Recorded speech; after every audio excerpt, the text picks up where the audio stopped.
to episode 4 of Juggernaut Bolt Action, a podcast that our host Sheffield does not know the name of. And I am joined, as always, by Dan, Hello. Pete, Hello. and Sheffield. Hello, yes. How are we, gentlemen, on this lovely Friday evening? Or whatever day it is when you listen, because the internet's weird. Not my problem. It's Friday for us.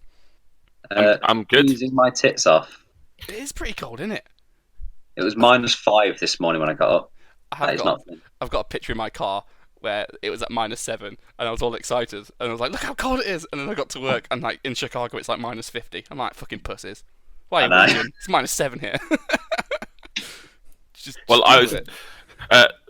I was expecting to be working from home this morning, but actually my kids were ill, so I had to go and take one of them to school while the other one stayed at home. And I'd washed all of my work trousers, and I couldn't find any trousers this morning, so I had to take them on the school run in shorts this morning in -5. Typical horrible. church boy. Wait. Was you in shorts, or were your kids in shorts? Me? Okay, because I was debating whether I had to phone social services then, but I'm glad that it's your own. Let me tell you, my legs were the pastiest thing for miles. Lovely. That's really weird because the last time I saw you out on a Friday, you were in a skirt. Wasn't it a dress? Oh yeah, same thing, isn't it? No, that's not me. That's my female alter ego. I was about to make a really inappropriate joke at the expense of someone we know, but they're not here to defend themselves, so I'm not going to do it. Hello, everyone in podcast land. As I say, this is a Bolt Action podcast, not a Sheffield's Dress Habits podcast. That's members feed only. Once we set up a Patreon, we'll do that. It's fine. So, news. What's been going on in the world of Bolt Action in the past month? Nothing? Anything? Anything interesting? Well, the first one that we wanted to talk about was Fortress Budapest. Who the best? Budapest. You the best. I the best. We can all agree that Sheffield isn't the best, so let's just move on from that. So so this is the latest campaign book from Warlord then, yeah? Yeah. When's it out? For pre-order, isn't it? Couple of weeks, isn't it? I think only. I've heard good things about this. There's going to be quite a shake-up. I think we've got new Soviet rules coming out. We've got new German rules coming out. Obviously, it's a big fight. I've heard such titillating rumours that there's going to be lots of 88 action. I love me some 88s. I've heard that they'll have proofread it. Nah. Don't be so silly. I do know that it's being written by Brian Cooklow of Ghost Army podcast fame down in Australia. So we know it was written properly, but we do know Warlord like to fuck it up when they then send it to printing. So we'll see. I mean, I've got one on pre-order anyway, so we can have a read and see what we can divulge. But it's all exciting. That's the latest thing. What do you reckon it's going to be in regard? If you compare it to Western Desert, are we going up or down in quality? Up in quality. Definite up in quality. I don't like Western Desert. I like... As long as they don't have things like the recon vehicle rule with no actual recon rule, or having any clarification on what a unit is allowed to be. So, for instance, is a Schutzen squad a generic infantry squad? No one knows because it isn't actually written in the rulebook. Yeah, I think the problem with Western Desert is that, with a couple of exceptions like the recon vehicle rule, it's at least internally consistent. So when it comes to the Western Desert rules, you at least know where the units go. The trouble is, it doesn't have any bearing on the main German rulebook. So controversial opinion now at time. All the rules, queries out of Western Desert are fucking obvious if you use your goddamn brain. Oh, it's got the recon rule. What does that mean? It means recce. Except that it doesn't. It doesn't. Recce. Of course it means recce. Why are you making it complicated? Just give it recce. It's fine. Ooh, does the Schutzen count as a squad? Yes, it's a squad of troops. Why are we fucking about? It's a squad of troops. Calm down, Easy Army, because that's exactly what they do. It's just someone knows what they're fucking doing.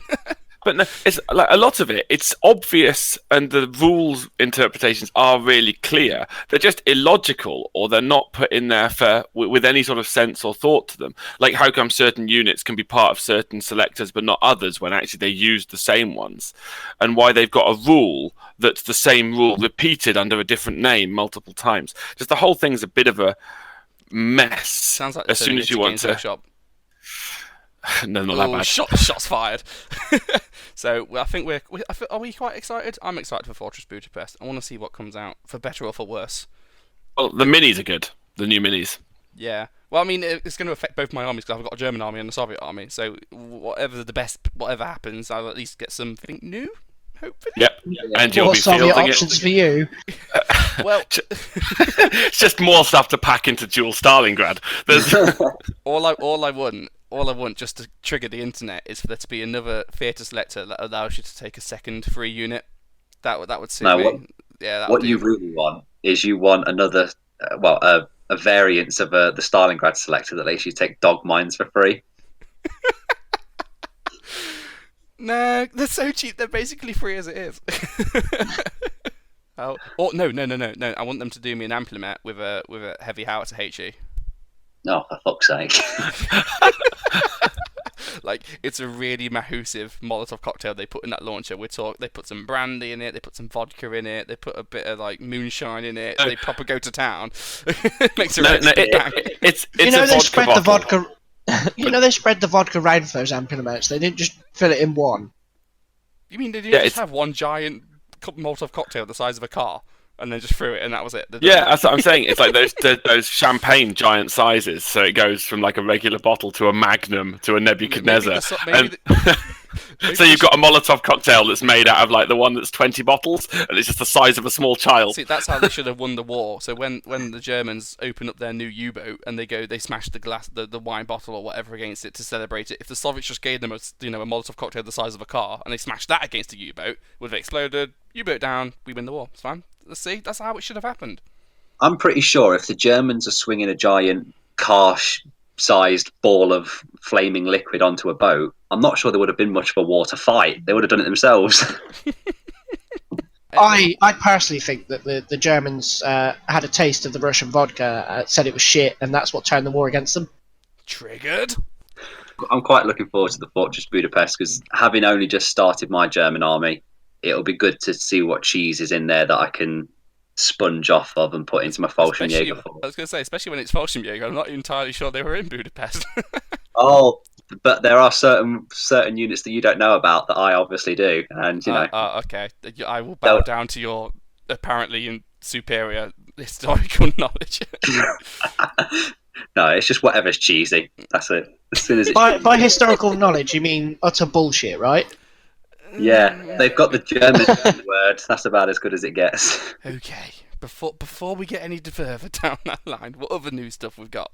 Well, me and Topher got tickets for the British Bolt Action League Round 1. British Bolt Action League. So this is very new. So Paul Walker and Dave Nolan of World Team Championship fame have been liaising with Warlord and have launched a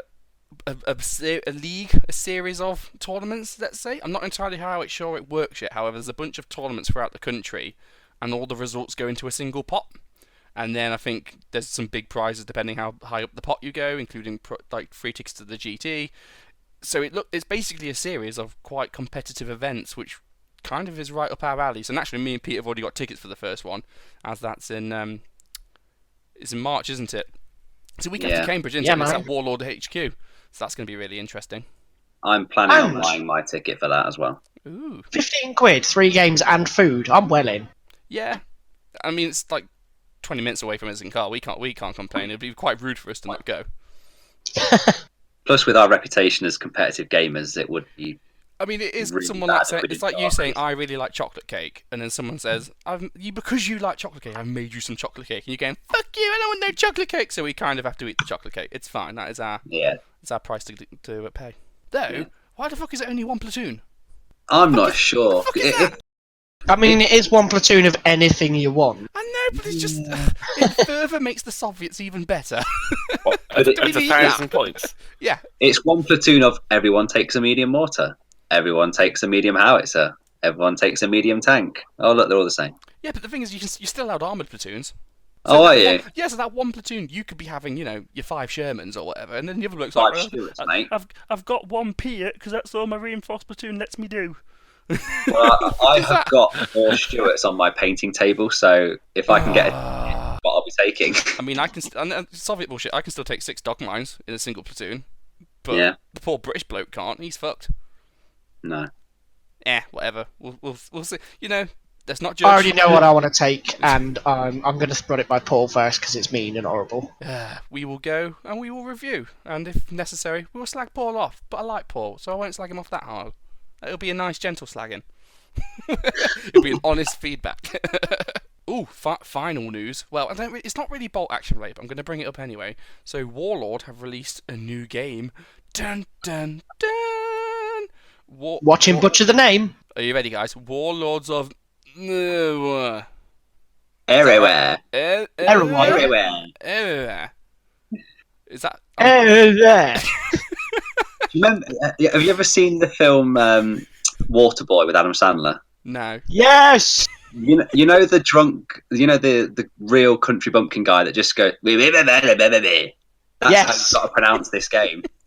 It's Warlords of Can I just say it's Warlords of Nowhere, and Nowhere spelt backwards because they're fucking brilliant at marketing. That's some piece de la resistance. It's clearly Error One, but the difficulty is that everyone's going to abbreviate it to WOE. Woe. It's just going to be that. So anyway, this is basically bolt action fantasy. So rather than you bring in your World War II, you bring out your Yorkshire Goblins, your Dragons, your Elves, give them order dice, bring out your dice, and then deploy them and play. I'm kind of interested, but Warlord haven't been, at least I don't know if I've seen it, maybe they've not been marketing it to me, but I've still not seen, I don't know how to play it. I've not seen any demo videos, I've not seen any oh, here's what it looks like. I've seen some pictures and a video of the designer playing it. That's it. So actually, There's been no demo games in the local store either. As in, I don't know if I want to play it. You know what I mean? I'm interested because I've got an entire cabinet full of fancy models and I love bolt action. So in theory, yeah, sign me up. But I just don't know how much I want to invest. I've still got freaking Kings of War rules book I've never even touched. So it's not like I've got time. When it first came out, I searched everywhere on YouTube and on the Warlord sites just to try and find any sort of video, and nothing was out there to even suggest what it was like, let alone how you actually play the game. Yeah. All it was that intro video of very dramatic scenes of an orc stood on a rock, and that was it. Colour me interested, but at the moment there's no threat of there being a Juggernaut podcast. No.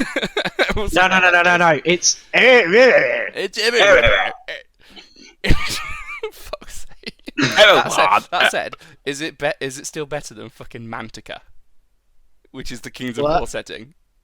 Probably. Mantica? That sounds a bit shit. Whatever. As bad as Error One, I don't know. It's a fine line.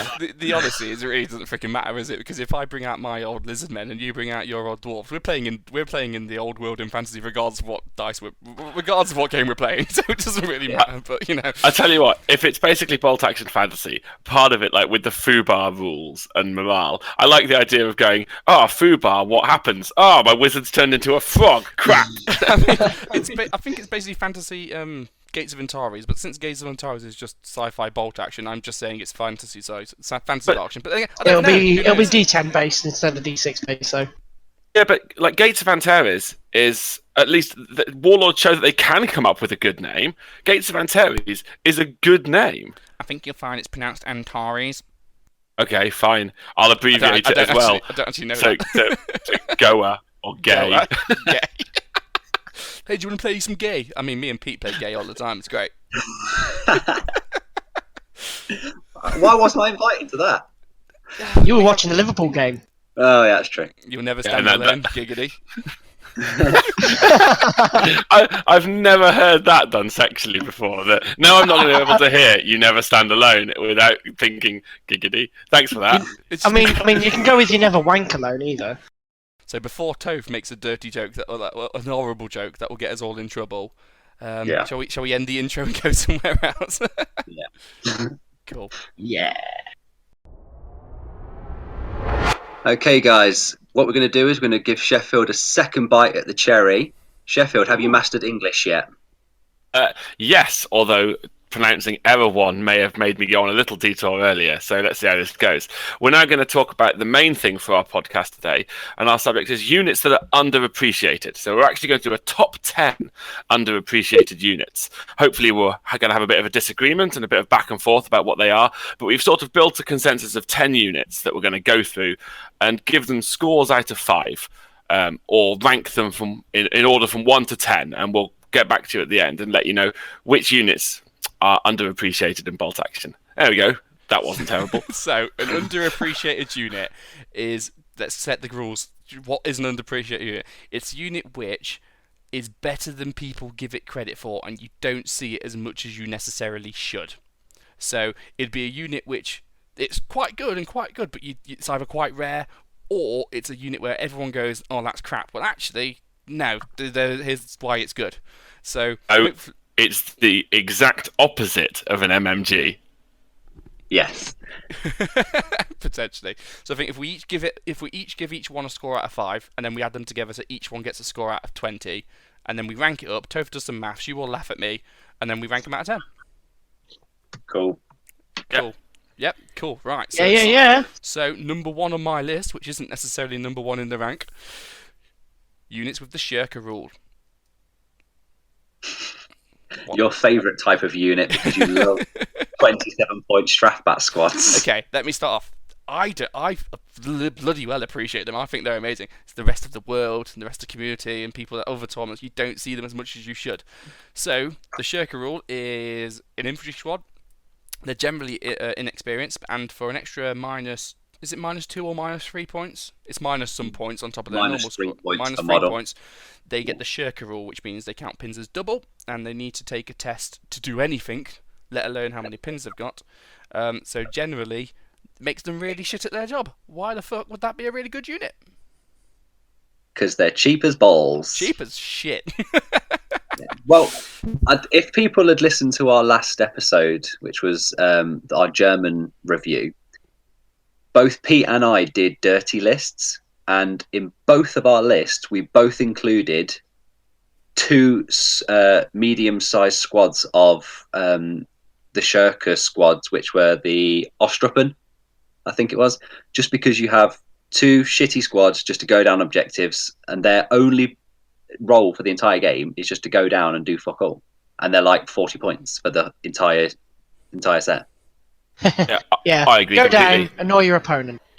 Yep, I agree. I think for me, the shirker rule is one of those ones that, if you look at the amount of objectives in the rulebook in the different missions, then the majority of them have some capture and control element. Somewhere you have to have an objective, and the only criteria you need to be able to get on an objective is put any old squad you can afford down on it. Don't expect it to kill anything. It doesn't need to move, and shirker makes already cheap units cheaper. So I think it's great. Why don't? A lot of shirker rules, especially like the Soviet ones, also have rules where you can get them even cheaper by not giving them rifles. To the point where you can have an inexperienced shirker who doesn't even have a rifle for a single point. Bearing in mind, a normal regular is 10 points. You can have an entire squad of 10 of them for a single dude. The line you cross is when you start expecting your shirkers to do something. So long as your expectation of your shirker unit is that it's going to sit in one place and stay there, or if you're feeling really confident, to move in the first turn and then do nothing for the rest of the game. So long as your expectations don't exceed that, actually they do the job perfectly for negligible points. And that's brilliant. I think the expectation on them should be maybe kill 1 dude. Yeah, if Just they, the 1. If they could kill 2 veterans in a game, they've basically earned their points back for a 10-man squad. That's what you're asking for, really. They'll make a small team think twice, because even a squad of 5 or 6 shirkers, you're still not necessarily going to be too confident that your officer team is going to come out of that looking particularly good. So, well, if they're in range, shirker squads are absolutely fantastic for shooting snipers. A squad of 10 shirkers with rifles is something like, what? 40 points? 30 points? 40 no, points? 40, yeah. To just sit 24 inches away, because you're going to be hitting snipers on 7s anyway, you may as well shoot with the shittest squad you've got. 10 shots every turn with 6s followed by 6s, just to do anything. That's their job for the entire game. It's worth taking. I think charging with them is the best thing you can do, simply because in combat, it doesn't matter how shit you are. you still kill the enemy the same way. So if you're charging a big unit of veterans, you're still rolling 10 dice, and every 5 is still a kill. And if you just, even if you lose the fight, if you just take 2 or 3 of them down with you, as Dan says, you've got your points back. So I don't see why people don't take more shirkers. Like, if you obviously you take your force, you take your stuff you can rely on. But if you've got 100, 200 points at the end of your list, just chuck 40 dudes in there. Get your body count up. I mean, you got to pay more models, I guess. That is a downside. Yeah, but bolt action infantry models are like 5p each. It was more the physical having to paint them. But that's kind of the tax. Spray and dip. Done. Well, no, the tax for having all those bodies is having to paint all those bodies. That's what the tax is. Yeah, that's true. I will say one of my rules is if you're going to bring the filth, the least you can do is correctly assemble and display the filth. Therefore, when I brought my 27-point Shirker Soviet squads, I made sure I have models without weapons who looked really awful, so that I wasn't cheating. It's not like, oh, that guy with an SMG. It's actually a pistol. No, not fuck off. No, it is what it is. See that guy with nothing in his hands? Yeah, he's got nothing in his hands. Boom. That's how you do it. Right. Anyway, weird how it works, isn't it? Shirkers out of 5. What are we going to give? I'm going to give them 5 out of 5. I'd give them a 4, just because they are. As soon as they take a couple of pins, it's quite hard to get them back in the game without spending a long time just rallying over and over and over again. So I'd give them a 4. A 3. I think that if you're expecting them to do anything other than go down on an objective, they're not your choice. But at holding objectives for no points, they're brilliant. So only a 3. I'm going to go with a 4. Flipping love them. I agree. So that's 16 out of 20. That's still not a bad shit. That's still bang up score. That is for Shirkers. Cool. Next on the list. Anyone wants to go? Yeah, I'll go on this one. I love light mortars. They're a mortar. It might only have 24-inch range, but it can move and fire. So that's benefit 1. Benefit 2 is that it's only got a 2-man crew, so it's a small team. And suddenly you've got a mobile thing that will keep artillery honest. And as long as you can get around the range issue, they're brilliant. 35 points regular. I took one to Cambridge last year, and it was the standout thing of my list, just for annoying stuff. Not enough people take them. There's not much, particularly as a German player, there's not much that you can get in the below 40-point category, and a light mortar is one. So no, I'm completely sold. I think they're brilliant. So Sheffield, you love light mortars. You love them in teams, right? Go on. How about if you could take them within your squads? Well, that'd mean playing easy mode Japanese. Too good. So I normally don't leave home without a squad with 3 of these babies in, because they're brilliant at killing snipers out. Sniper's going to go down, hide in a little building, be like 7s to hit. Well, screw you. Here's some mortars. You're going to die. Yeah. Before we get too far away from just the light mortar teams, Pete's squad is so fucking brutal, because the squad with 3 light mortars in can actually shoot 3 different targets. Oh yeah, 4 technically. They're all indirect weapons, and having been on the receiving end of 3 light mortars, as soon as 1 or 2 start to hit you, you're going to lose a lot of fucking men really quickly to those guys.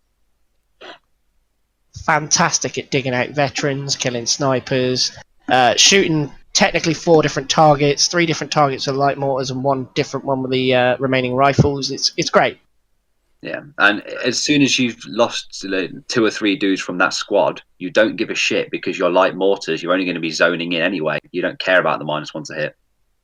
Yeah, they're not so much there to kill infantry squads, unless you're the Japanese and you've got the multiple squad one. But as a separate unit entry by itself, it's there to keep artillery honest, because you know that everything's within an inch of a small spot. So even the tiniest little mortar is going to hit the entire crew of an artillery piece. And so as long as you can get within that 24-inch range, which you should be able to do because you can move and fire, then you're keeping that 88, that heavy anti-tank gun. You're making that move, which it does not want to do, or you're pinning it and potentially causing casualties every single turn. For 35 points, the ability to shut down a 160-point gun, I don't see how you can complain about it. Can I just say, on behalf of Juggernaut Bot Action podcast listeners, for my three awful co-hosts who don't have a fucking clue what they're on about. So I'll grant Pete's squad's nasty, but that's just because he's got 3 light mortars in a single squad. It's concentrated. But why the fuck would you take a light mortar in a normal list? Because you only get 1 or 2 mortars. Why the fuck would you bother with a light one when you can take a medium or a heavy? So, let me go into it a bit more. Oh, it can move and fire. Yeah, great, you need to move and fire. You've only got 2 foot range, and medium's got 60, heavy's got 72. You don't need to move and fire with them because you're already in range. Secondly, that little 1-inch template is fucking shit. It is awful. And if you need... mortars are hard to hit, you need to roll a 6, it's difficult. So if you're going to hit, you want to make sure you hit with something punchy. Ergo, a medium or a heavy. And finally, they're not even that good against artillery, because you only need the crew only need to be within 2 inches of the gun to fire it. That the template's only 1 inch. So can I stop you right there? Yeah. Against artillery, if you roll a 6 for wound and get a 6 again, it's dead. Yeah, but you do that with a medium mortar. Yeah, but you can do this with a 28-point model. Okay, you can do it with a 35-point model for a medium mortar. I just don't get it. No, I get it with Pete because it's annoying. It's all in one place. You can split fire. That's great. That's fine. But no one else can do that. No one else is Japanese. No, why the fuck would you fuck about? But for Germany, as we were talking about last week, Germany, you've got nothing except the light mortar that's for under 50 points. Really, there's nothing. So the fact that you've got something and that it's good is worth taking. No. Well, no. As most of our listeners will know, I am currently building my double market garden platoon, and in each of those, in that list, there's 4 inexperienced light mortars. That's because you've needed the points. But that's because 28 points for an inexperienced light mortar for the Americans as a 2-man team is quite good. But it's 4 extra order dice, and that's where it adds up. So when we're talking about shirkers and light mortars and some of the stuff we're going to come on to in a minute, if you can get 2 or 3 order dice for the 1 dice that you would get for the 50-point mortar once you've bought a spotter for it, or the 60-point mortar once you bought a spotter for it, they're actually really good. And they actually help you stack the order dice. That's being good just for being cheap, not for anything they actually do. Like, if you're taking a mortar as a way to actually deal with enemy artillery as a chess piece, a light mortar's wank. No, you want a proper mortar. Get a medium or heavy. Sort of. Now, if you're just sitting at the end of the day, you just want to get an extra dice. All right, it's cheap. Fuck it. Don't expect to do it. It's shit. Just chuck it over there. But as an actual unit to use, nah, don't give a shit. It's wank. See, I'm actually with Topher on this one. How many times do you see me, when I do play on my Germans, just ignore light mortars? I only use them in the Japanese because I get that lovely Grenadier squad. It's great. I think it's because all of us know none of us are stupid enough to take a list that's relying on too much static artillery. So, what are you talking about? I'm Topher. That's what I do. Yours is just my market garden list has got 4 medium howitzers. Between heavy howitzers and 88s, I am not that person you're talking about, sir. Anyway, let's all rank those light mortars up then. I'm giving it a 1 out of 10. Fuck you guys. a 10 now. I said it's at 5. 1 of 5. Jesus, he can't count already. That's how angry he is. He wants to downgrade it even further. 1 out of 5. 5. Purely because I can get them within squads. 4 out of 5. I'd go for 4 just for cheap dice stacking and pain in the arse ability. Plus, they can fire smoke. Can they fire smoke? The Germans can't. The rest can. Oh, there you go. They've got that as well. I'm also a 4. I'd give it a 4. Cool. So that's a 13 out of 20. Ooh. Cool. Right. Next unit. So this one is our second favourite pun when we're playing bolt action, and that is a mule, because we love going down on horses and mules. Oh, yeah. I'll tell you what, if you're playing a game and you go down on your mule and your opponent does not snigger, you're not having a fun game. You need to walk away from that opponent and get a new one. Just, you know what? Call the police, because there's an imposter there. What sort of gamer doesn't love a good horse fellatio pun? The normal sort. Anyway, so what is the mule? What's the mule? So, a mule is a 4-point toe, essentially. 4-point in experience. I think they go up to 8 and 12, something like that, or 10 and 16, something shit. But I don't know why you'd ever take them more than an experience, because their first job is to just walk on the board and then go down for the rest of the game.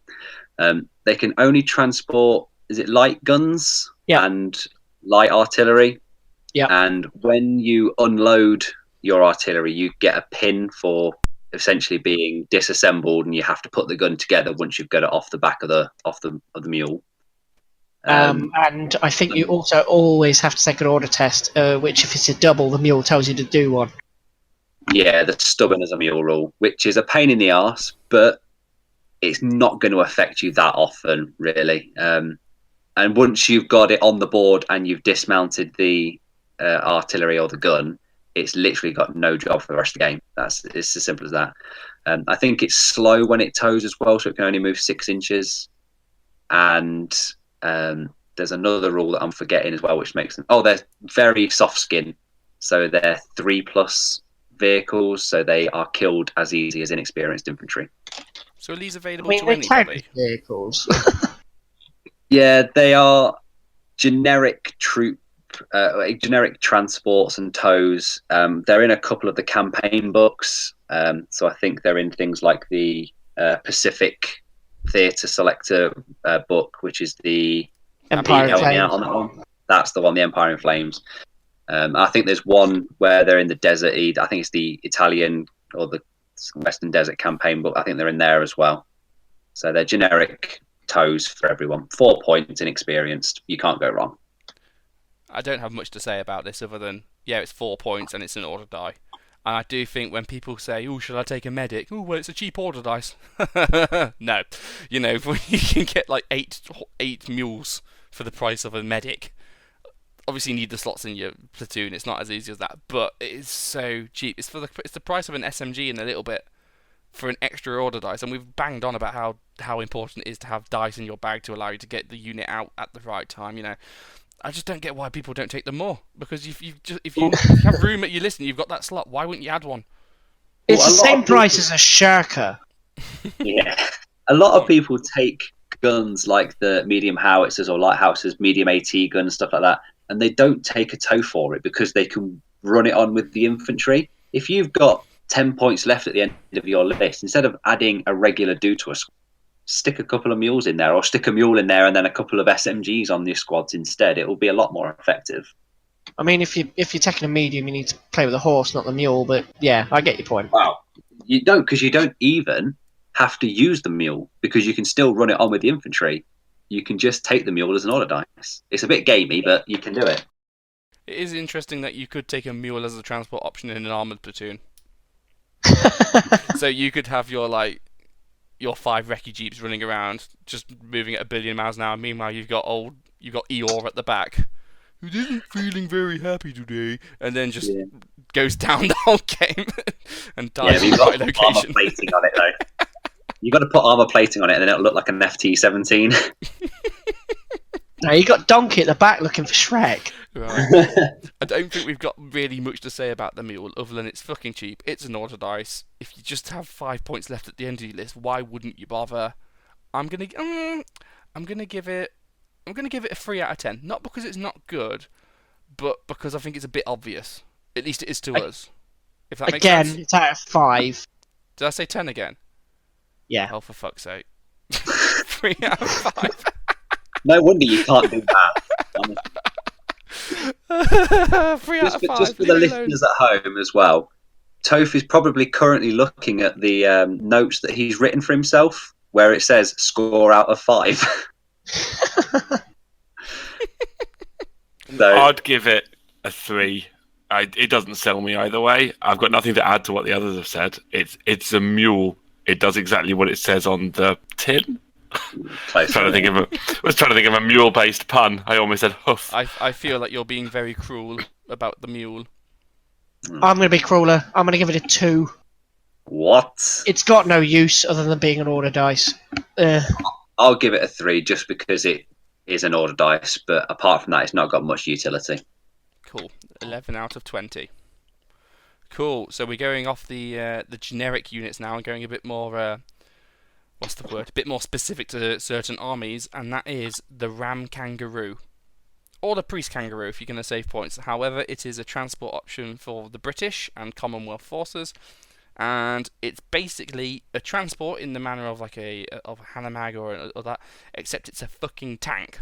So for the Ram, it's a 9+ tank, which happens to be open top with an 11-man capacity, and for the Priest Kangaroo, it is exactly the same, except it's 8+ rather than 9+. So it's a little bit easier to kill, but it's a lot cheaper. But when you say tank, don't try and confuse the people into thinking it's hard as nails. It's only got a machine gun.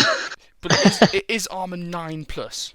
So most transports, people go, "Oh, I'm going to bring some anti-tank rifles. Pew pew pew, knock out the transports." You are not knocking out a Ram Kangaroo without some dedicated anti-tank.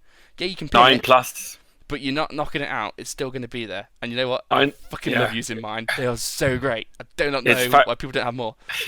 It's enough to demolish buildings. That's all you need. And if you're wondering, well, I've got these Ram Kangaroos, how do I take out enemy tanks? You get out of your Rams and you ram the tanks. That is my favourite thing. So because in bolt action, only tanks can ram other tanks, and Rams are also able to ram infantry and try and run them down. Because the Ram and the Priests are over armor 8, they can do that. So if someone else and remember, a Ram against a soft skin automatically kills the soft skin without even rolling any dice. So The same against artillery as well. Yeah. So once your Ram has dropped off the infantry, you can go to town on some motherfuckers and start mowing shit down. Just line yourself up and just go. People go, "You can shoot your machine gun," and you go, "Yeah, mate, yeah," and then just put it into first gear and fucking bomb it. You do need one dude in it though, or you need to be closer to it than your opponent at the end of the turn. That's the only proviso. True, but if you've just ran down your opponent and exploded it, then you're fine. Oh yeah, if there's nothing left. Yeah, just murder everything. Murder everything. Yeah. Now it is pretty expensive. I think it's 145 points for a Ram Kangaroo. But then a Hanomag is 100 points most of the time, isn't it? Yeah. That's exactly what I was about to say. You think it's expensive until you realise that you compare it to a Hanomag, which has a similar transport capacity, similar armament, but is only 7+, and it's only about 30 points cheaper. I think a Hanomag with a capacity 12 is 115 points? Nope, something like 89. that. 89. So I might think of the veteran. Pay for the MMG separately, or am I getting confused? No, you get pay for the MMG. rear and MG separately. Okay. I mean, Nobody pays for the I've rear. used these a lot with my Canadians, obviously, Fluffy Bunny, and they're so much fun. You take 3 of them, you put a commando squad on each, you just fucking bomb it at the enemy. They're going to put some pins on you, sure, but your commandos, you'll get out, you're fine. And then no one's going to stop you. So you're just going to go, here, I'm going to drop off some commandos wherever the fuck I want. And there's not much your opponent can really do about it. And if they're wasting all of their Panzerfaust, dog mines, and big heavy AT on killing your stupid Rams, you're fine. Dandy. That little Sherman you've got is going to live a little bit longer. Brilliant. One downside I would say to them is if you're taking more than 2 Rams, you're probably sinking a lot of points into your transport. And at that point, you're running the risk of not being that effective with the rest of your force. Say if you've got 400 points spent on transports, you've essentially got 600 points against your opponent rather than 1,000. Another issue is that because it's a fully tracked vehicle, it's not a half track, you can't make 2 turns on in advance. So it's a little bit less manoeuvrable than you'd like. But what I would like what we said a lot in the German book last week, is that choices aren't necessarily bad. You just need to take it with a specific usage in mind, and not just go, I'm going to take it and go for it. But I have been taking them with specific uses in mind, and they're really fun. They are so much fun, and they are quite effective because people don't see them coming, and then you just mow down their trucks and their stupid Topher revs and just drive over them. It's great. Plus, when you've got Terence and Philip hanging out the top, going, "Hey, buddy, you're not my buddy, guy," and it's just. It was quite fun playing you while you were trying to work them out, because watching you trying to get around the ambush order was really funny. Yeah, they took a bit of learning, but they're a really cool unit, and I'm the only person I've ever seen use them, and that's really sad. From all the tournaments I've been to, all the games I've played, I'm the only person I've seen use kangaroos, and we need to change that. We need to start a Kangaroo Appreciation Society. 5 out of 5. I've remembered the number. For that, you all need to say 5 out of 5 now as a reward. What's your scores? 4. 4? Bloody hell, that's high. I'm loath to give it any more than a 2. Just because it's open topped, it's a lot of points, and it's not as manoeuvrable as, say, a 40-point truck. It's difficult because I agree with Dan, but I'm also going to give it a 5 because Toph's right. The definition of an underappreciated unit is a unit that's much better than you think it should be, and that you don't see often enough. And the Ram is exactly that. I think the main complaint people have about the Hanomag and all the German armoured transports, all the 7-ups that people can have, like the M5 for the Americans. The big complaint is that it's not survivable enough to justify the points increase over just a 30-point truck. And yet the Ram is a few more points, but it's a lot more survivable. And that's what an armoured carrier should be, and it's really good at it. So I think it's, unexpected and a 5 out of 5. I agree with that, but when you can buy a transport and then potentially a second squad instead of that kangaroo, I just don't think it has the utility. Yeah, but take your own advice and buy light mortars and shirkers, you hypocrite. All I'm going to say is that extra squad won't be able to ram a Panzerwerfer. No, but my Ram Kangaroo can. It can ram it hard. Yeah, but when you can buy 2 Piats in Jeeps for the same Don't you even fucking compare a Piat to a Ram. Don't you insult me, sir. I'm going to edit this shit out. That's disgusting, sir. For everybody out there, if you're playing Toph and you see the game not going your way, make sure, if he's playing with his Brits, his Piat wins in the game. Just to wind him up. Don't. He has a natural hatred for the Piat because he thinks they're really shit, and then he's had a couple of games where they've done stuff like kill a vehicle, and it kills him a little inside. But between Piats and anti-tank rifles, I'm going to go into an early grave.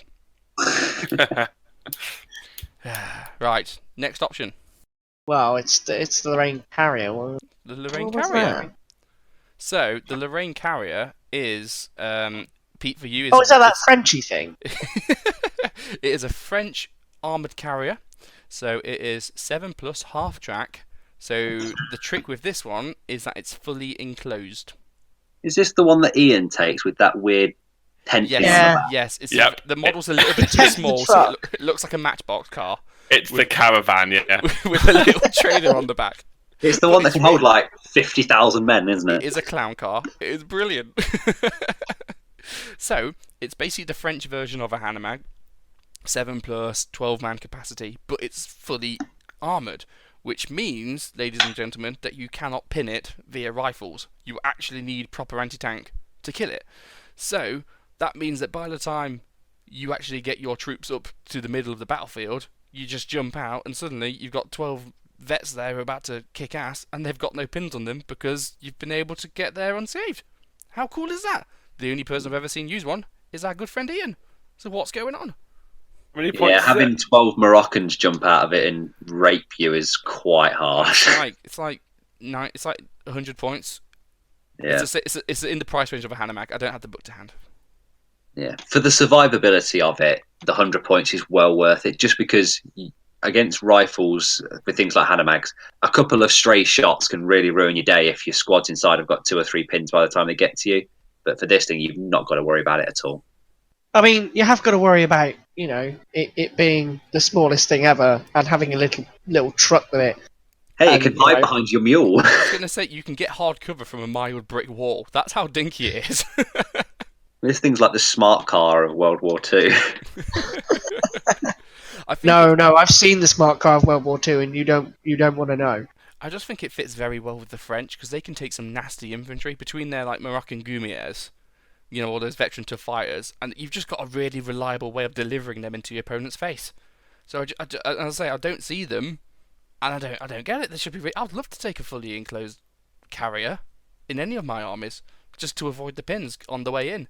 The Lorraine has that, and yet I don't get it. What's wrong with the Lorraine carrier? Am I missing something? The model, that's what's wrong with it. Yeah. Is it slow? No, it's one of the few French units that isn't slow. I think it's fully tracked. No, it's hot. Is it? It might be fully tracked. Maybe that's it. If it is, it just means it goes over the terrain rather than round it, so you're not losing much there. Well, you get it's the one turn in advance rather than 2. I like it, but I'm not going to be voting very highly for it because while I get that it's underappreciated and that it is effective, it's just does better than half tracks, what half tracks should do in the game really well. and so I know it's unfair to count it against it, but for exactly the same reason as the kangaroo, the fact that it's just better in every way than the German and American equivalents. Does it have a weapon? No, I don't Can be think given it an does. MMG, Oh, okay. or is it an LMG? It gets some sort of MG on it. All right. So it's not completely redundant then. I mean, just to go back to Sheffield's put a thing, underappreciated, by definition, units that are better than... Well, I guess, yeah, if they're better than they should be, and it is just better than a normal Hanomag. Yeah, I can see your point. But, you know... Thank you very much. Chalk one up for me. Oh God, don't get him started. It doesn't take away from the fact that you just don't see them. Everyone just goes, oh, here's a couple of trucks. I don't get it. You know what's going to happen, It's though? cheapness, that's why. We're going to have so many messages and like pictures and emails from guys going, look at my army full of Lorraine carriers. You know what we'll have to do? We'll go, good, bring it to a goddamn tournament. Yeah, I've never played the French at a competitive game, let alone Lorraine's. I have, and so's Topher. Yeah. It was horrendous. They can be pretty nasty. Maybe let's do a book review at some point. They can be pretty nasty. I've just bought it up on Easy Army. It's 74 points at regular, and you can give it a Pintle MMG. That Yeah, sounds is that 360 view as well? Yeah, it is, yeah. Oh, Yeah, but bargain. you wouldn't want to give it the pintle because the best thing about it is being fully enclosed. And if you're firing that pintle, it means you're not fully enclosed anymore. Nah, I agree with Dan. You're paying 74 points to make sure those 12 Moroccan Gumios are right where you need them to be. Although I suppose if you're playing a game that you know the enemy's going to be coming at you, if you're just playing your mate and you know he's got a combat heavy force, if he's going to be charging towards you, you're going to be in combat turn 2. So you do get 4 turns of shooting the MMG then. You just don't shoot it for the first 2 turns, do you? True. But I mean, if you was going to a competitive event, you'd go, nah, I'm going to go to him. Because most lists don't want to fight Moroccan Gumiers. Yeah. Even Pete's Japanese go, ooh, they're a bit mean, you know. No, I'll fight him. Pete gives no shits. Alright, I'm going to give him... I think Sheffield's down me a bit. I was really positive about the Lorraine carrot start, but Sheffield's put me down, so I'm going to give it a 3 out of 5. Well, I'm not going to let Sheffield piss on our Lorraine bonfire, so I'm going to give it a 5 out of 5. I love that the Lorraine model is ridiculous and then it carries that many dudes, so I'm going to give it a 5 out of 5 because 74 points is a bargain. Just because every time you use it, you go do. Given that all of the reasons that I don't like it and like it are exactly the same as the Ram Kangaroo, I can't give it a lower score without being a hypocrite, so I've got to give it a 5 as well. Really? Yes! Yeah. Before you go for that, you do know that will currently put the Lorraine carrier at the highest of our list. It won't last. Are you sure? 'Cause that's an 18 out of 20. It won't Are you last. sure you want to follow through with that, Sheffield? I'm looking down the list. No, I'll stick. Thank you. I'm keeping my 5. 18 out of 20. Ooh, do we have a winner there? And I will send a prize to someone who can send me a picture of their Lorraine carrier bedspread. Bedspread. Does the person have to be on the bedspread at the time, or is that optional? Ooh, depends how good looking they are. We'll see. Right, Dan, I'm gonna let you talk about the next one because it's your babe. It is my babe. So, when I first started playing Americans, people said, you know, Shermans are all right, but they're not all they're cracked up to be. And then when I finally reread the gyro stabilized rule, which is Shermans, well, just any American vehicle with the gyro stabilized special rule for their main weapons doesn't suffer the -1 to hit when they move. So my entry into this list is veteran Shermans with medium howitzers on them. They are 195 points for the Sherman, but when you take it veteran, I think it goes up to 220-ish. And for that, you get armor 9, fully tracked, fully enclosed, medium howitzer that doesn't suffer movement penalties with a coax MMG and another MMG on the front just for giggles. But the biggest thing for this Sherman is if you want to hide it first turn and then walk round the side of something next turn, you're going to be hitting it even after moving, sometimes on 2s with a medium howitzer. So you can look at squads and just delete them from the battlefield without even trying. It is that good. And every time I play with my Americans now, I have to include one of these bad boys just because they are so fucking powerful. And they're terrifying. They're not powerful. They're terrifying. They are terrifying. Yeah. It's psychological. It changes the way. Like when I've played yours, it changes the entire way I play. In that, I have to think at all times, what is that Sherman doing? Simply because at any point it can roll 9 inches forward, be within 6 inches of a squad, roll a 2, and the whole squad's been deleted. And it's sickening how easy it is for you to do that. Ugh. I mean, even things like veteran squads in buildings. You pop round the corner, you get line of sight to that bit of building. At normal ranges, let's say, up to 24, 36 inches, stuff like that, you're going to be hitting that building on 3s because you don't give a fuck about it being heavy cover because you're shooting HE, and the squad inside it is going to take 2d6 worth of hits with a +3 and not get the extra protection rule. If you roll a 10, that building's coming crashing down on them. It's just so powerful. Hitting vehicles, you can easily run round into the side of it and hitting it on 2s and 3s, even at long distances on 4s at the very worst. Putting D3 pins on it and getting a +4 hit. It's really, really, really powerful. It just means whatever you shoot it at, if they don't go down, they're going to die.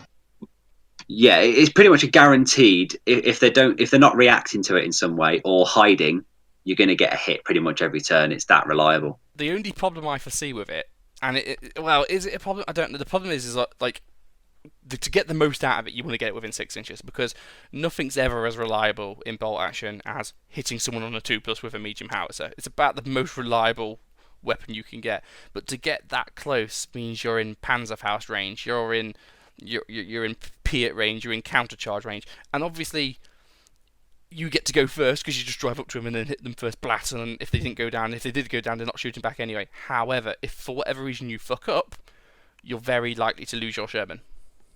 That's my downside for that. I mean, if you're driving it into an area where there are a bunch of Panzerfaust shooting at you, you might want to reconsider what you're doing playing bolt action because you shouldn't be that stupid. you need to be taking those Panzerfaust out first, or just keep more than 12 inches away and you should be fine. But the fact that the thing you use this for most is when squads react when squads take their turn and walk out first and risk the hit, or they're just not 100% sure on what your Sherman can do. Even at long ranges, when you're popping round corners into line of sight and you can shoot that squad in the open on 3s, that is huge. Even just really, if you're trying to advance your infantry into like a defender position, so say if there's like an objective and Pete's got a very nasty Japanese unit holding it, and you need to get some infantry up to take that thing, just having the Sherman there will immediately make that job easier. Even if you don't fire at the Japanese squad, even if you don't hit it, it's fine. Simply because they're not going to react at you running at them for fear of getting caught out by that howitzer, which means they're going to wait until your howitzer's gone, which that gives you the momentum to go, well, I'm just going to fucking go over here and you're not going to stop me because you're terrified of beastie over there. And I think that's the key. The fact you can move and fire and do that as well, which means it's really hard to hide. It's a very similar effect to the howitzers I run with my Soviets, except the fact you can move and fire, and the fact it hits on 2s when you really go balls to the walls with it. I hate it. I mean, things like your howitzers, these Shermans are brilliant for first game turn in bolt action, when most of the missions you have to walk onto the board is pretty dull. And this Sherman actually means first turn, you can just roll onto the board and pretty much hit anything you want to on 3s. So when your heavy howitzers walk onto the board and set up when they've been towed on, you can just plod along with your Sherman, have a shot at it for free essentially, and risk and potentially get it off the board first turn without having to get any retaliatory fire. Have you ever seen any veteran howitzer Shermans at tournaments? I've only ever seen yours. I've only ever seen one. I've only ever seen 2 players take a Sherman, let alone taking veterans, and I've never seen a howitzer one. Yeah, I've not seen that veteran howitzer one, apart from Dan at any tournament. And when I'm playing that veteran howitzer, I've got to basically play the bomb sticks way different. I've got to keep them as a threat instead of throwing them at them. Yeah, I've never seen it at a tournament, though I've played against Dan's plenty of times. I was just being quiet because I couldn't work out whether or not it's underappreciated or not. Because I think people just don't quite realise how good it is, and then as soon as they pointed out, is then people know and sort of the secret's out. So it's without a doubt it's the best unit on the list just for quality and how useful it is. I don't think that makes it necessarily underappreciated. It is underappreciated because everyone thinks that it's overcosted for the job that it does, but it isn't. It is perfect. It's, if anything, it's a bit cheaper than what you expect it to, because it's a mobile howitzer that can run around hitting everyone it wants to on twos. It's ridiculously good. I mean, the first time people convinced me to take this, and I play tested it a little bit in the garage, and the first tournament I took it to, the very first turn of the game, a bunch of native irregulars walked up in front of it, and I just walked up to them and blatted them on twos and wiped out a whole squad of 10 of them. The very first shot of the game. It was fantastic. And from that point on, the entire day, it barely missed a shot. It was immense. Absolutely immense. Yeah, well, all I can say is that I agree with Dan that I don't have an American army, but I know that if I did, it would be one of the must-haves in it. Whatever my American army would end up looking like, it would have a veteran howitzer Sherman in it, because I've seen what it can do. So, a lot of people, when they're building their American lists, you see it a lot online with people saying, "Oh, you should take an M8 Scout car because it's got a light AT gun and it's recce for only like 98 points or 110 points or some shit." Yeah, that's fine, but it's still never going to do as much as this Sherman's going to do. Even a generic Sherman isn't going to do as much as this Sherman can do, because it's got the anti-tank capability with the maneuverability, and it's got anti-infantry as well. It covers all the bases. Are there any other Sherman weapons that can take advantage of it? Like, does the Zippo get the +1 as well? Or not? No. Or at least the non-1 if you take that veteran? No, all the Shermans pretty much have gyro-stabilized weapons. I think the Lees have gyro-stabilized weapons, which are the M3 and M5, I think they are. Yeah. The Stuarts do get gyro-stabilized, but on the later models. And they're the models that don't have all the machine guns, so I don't know why you would take those Stuarts. But the Shermans, you're not boring. Well, yeah, but the Shermans with the flamethrowers are the only ones that don't have a gyro-stabilized turret, unfortunately. I'm because just upset you can't take a gyro-stabilized Firefly. Yeah. Because that medium howitzer / super heavy anti-tank gun combo would be sweet. Well, it's weird because I think the British versions do have the gyro stabilized in their unit entry, but they don't have it as an actual. I don't know off the top of my head. It's a national characteristic for the Americans rather than being a part of their unit entry in the rulebook. But I mean, you can get things like the M26 Pershing, which is the super heavy AT gun, and that is gyro stabilized on a 10+ tank. If you want to pay Tiger points. Oh, it's 484 points, but you're guaranteeing that tank's dead this turn. So your Ram Kangaroos can suck it.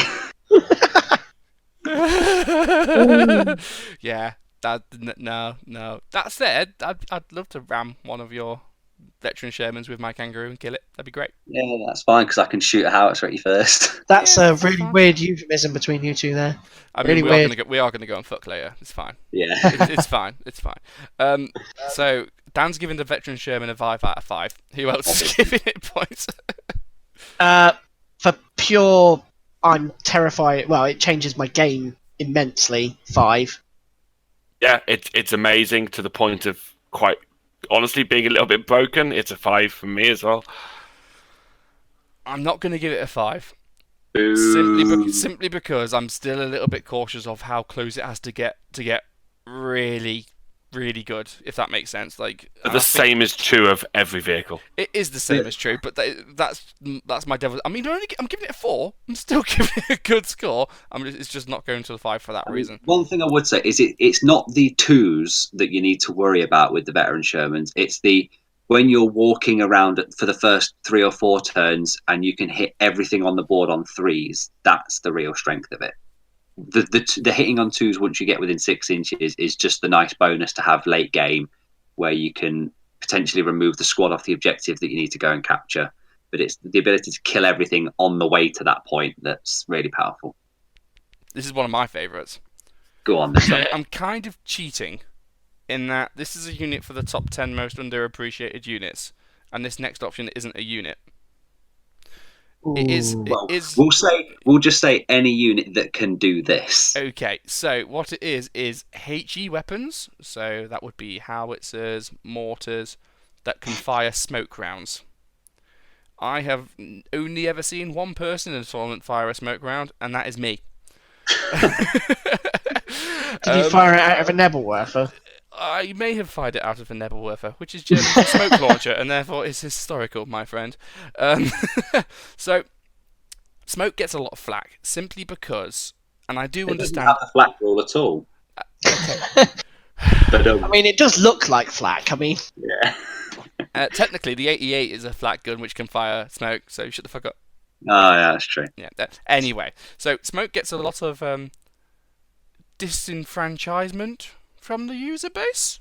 Shall we go with that? Yeah, get some bad rep.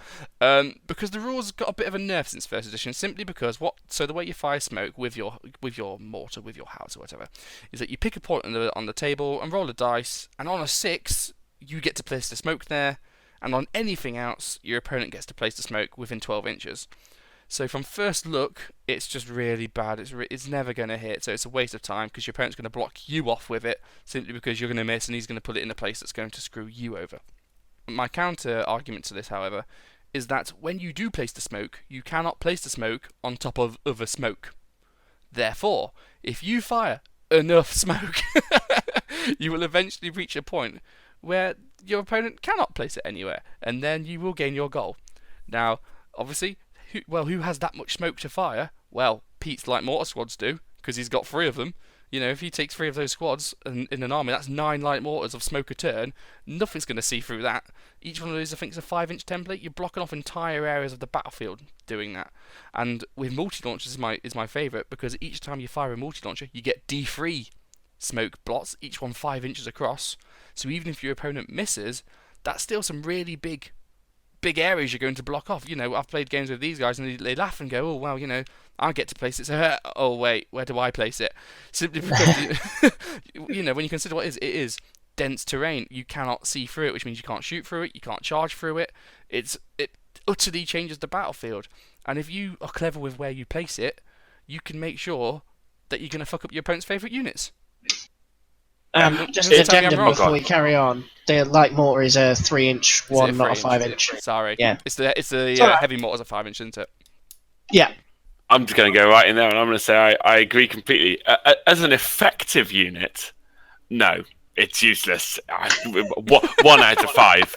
But the way it's underappreciated, and the reason I will be very much going to give this a high number when we come to voting it, is because it's brilliant fun. It's just the ability to... put this cotton wool on the board. Damn it. Yeah, the ability to fill an empty board with basically instant line of sight blocking terrain.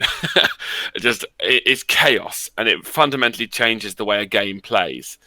And you've got to say, it's unexpected and it's great fun and it's really annoying, but I like it. It's really unappreciated. Well, I think if your goal is to have fun, go with smoke. I always find with my multi-launchers, sometimes if your opponent's particularly clever or there's just not many units on the table yet, you know, with a multi-launcher you want to try and be rolling against 4 or 5 units to try and get as many 6s. If there's no decent targets, just fire smoke. You know, and just drop a load of line of sight blocking terrain. One complaint I always hear about tournaments: there's not enough. They can see me. Bring your own fucking terrain. Every tournament I go to, I have an Asda bag for life, just full of cotton wool in 5-inch circles.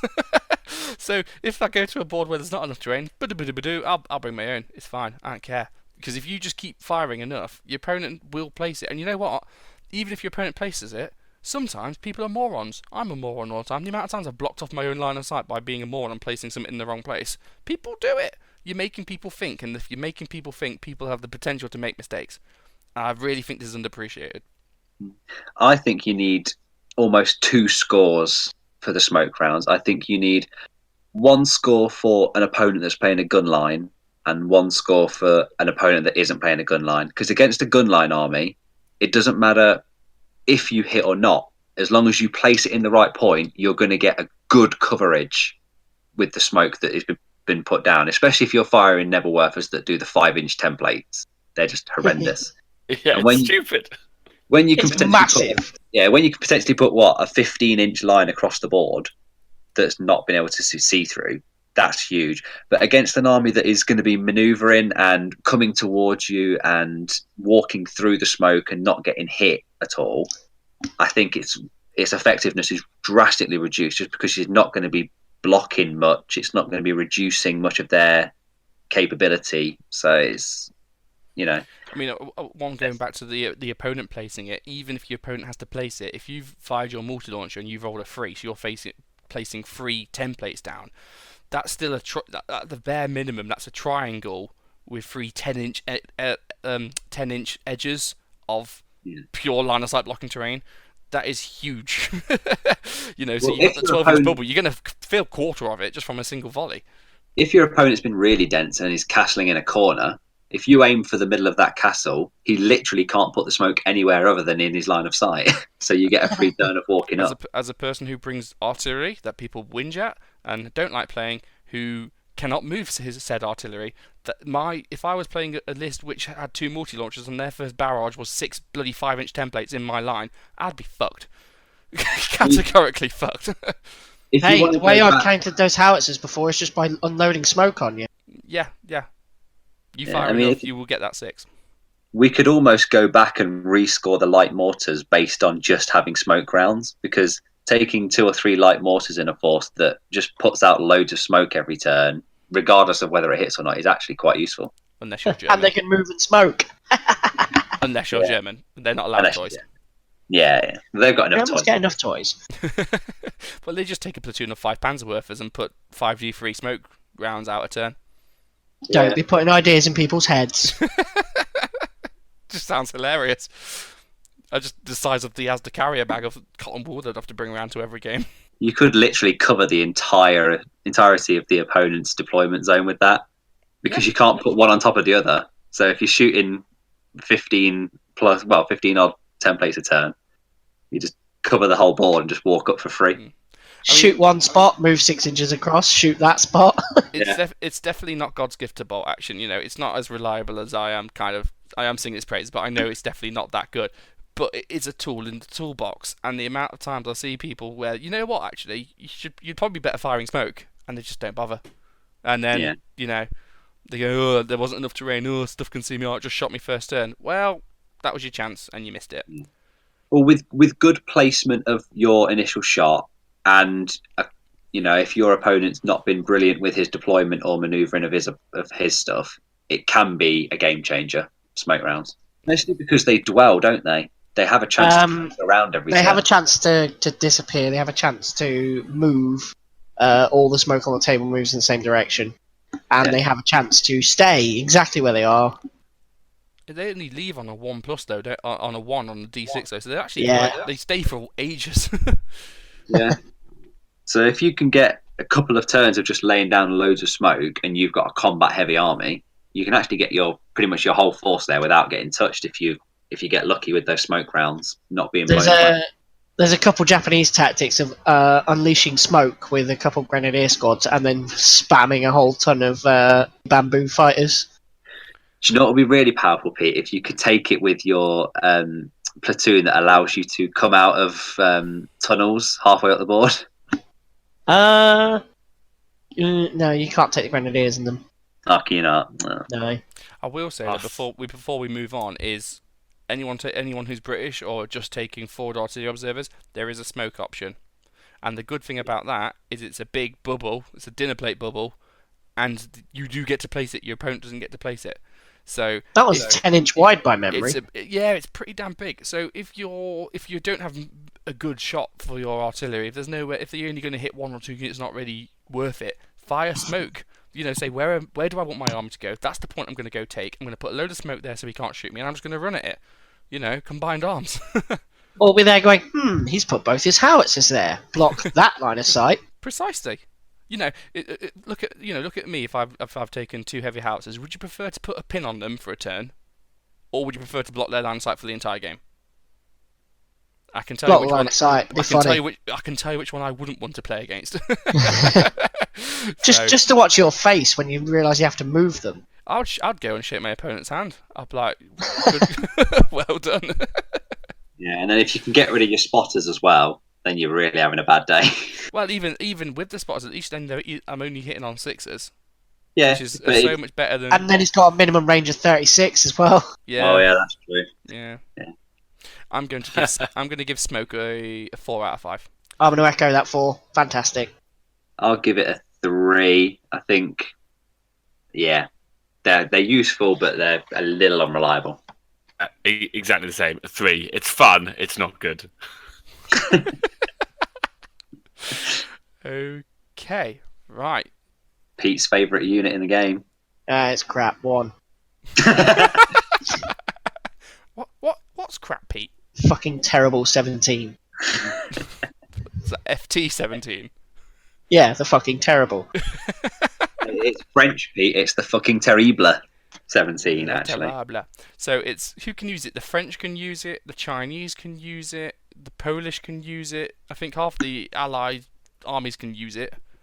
All the ones who got conquered in the Blitzkrieg, anyway. I think don't the Germans have a unit that's based on it that's just better?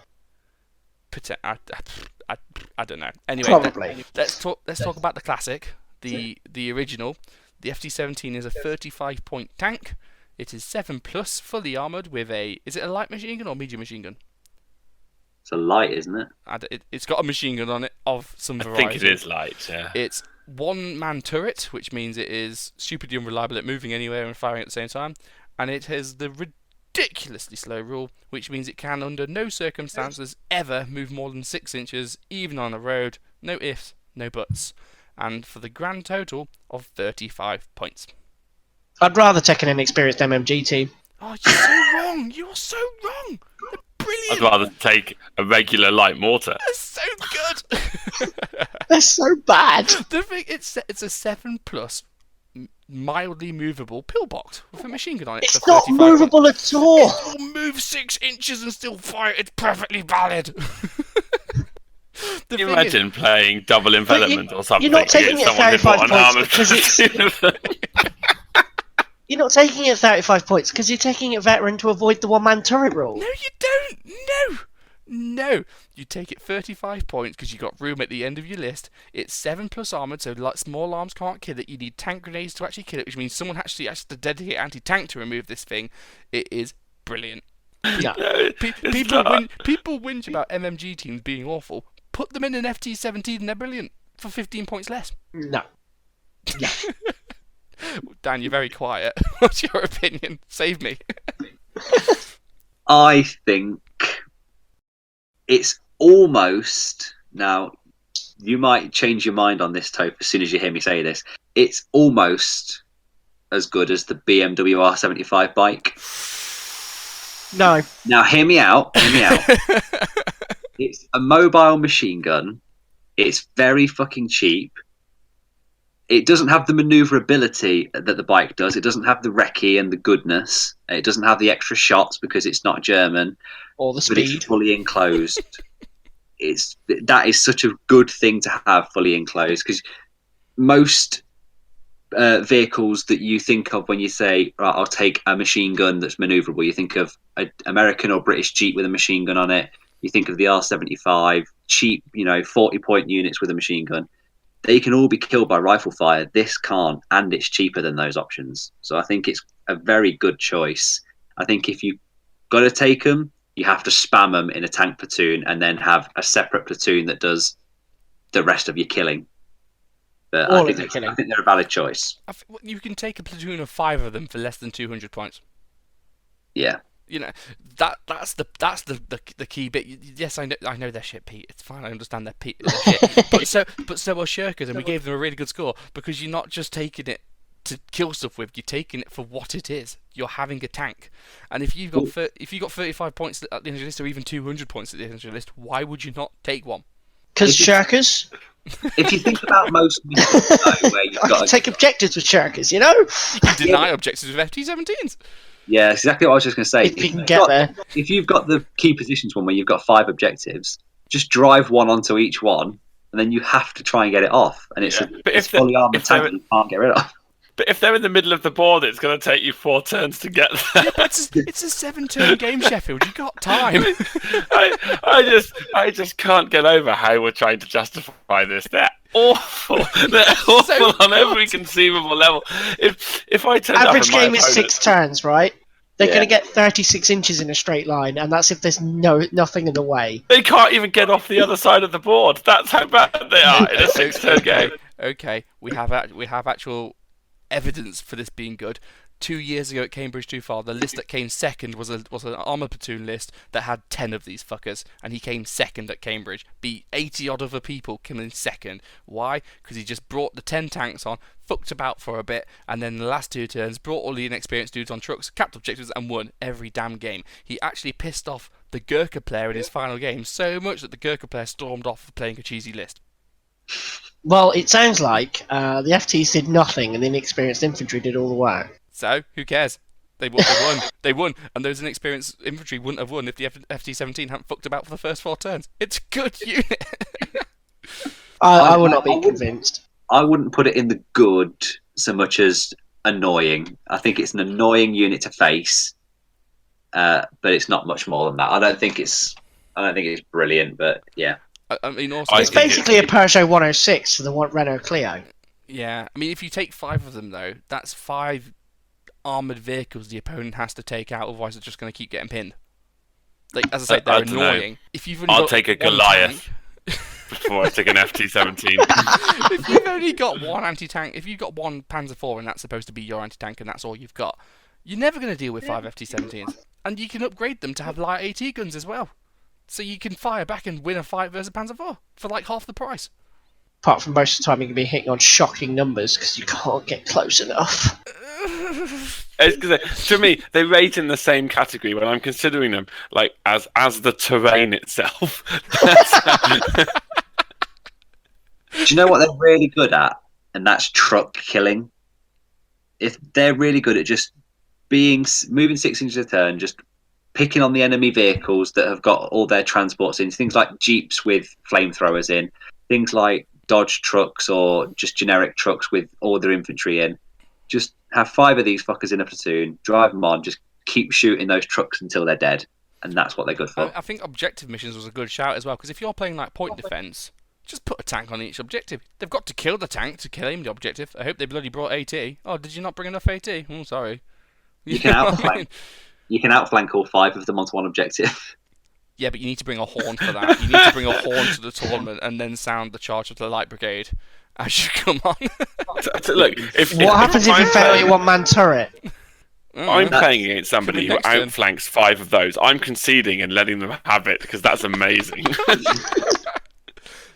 Dan, can Finns take FT17s? No.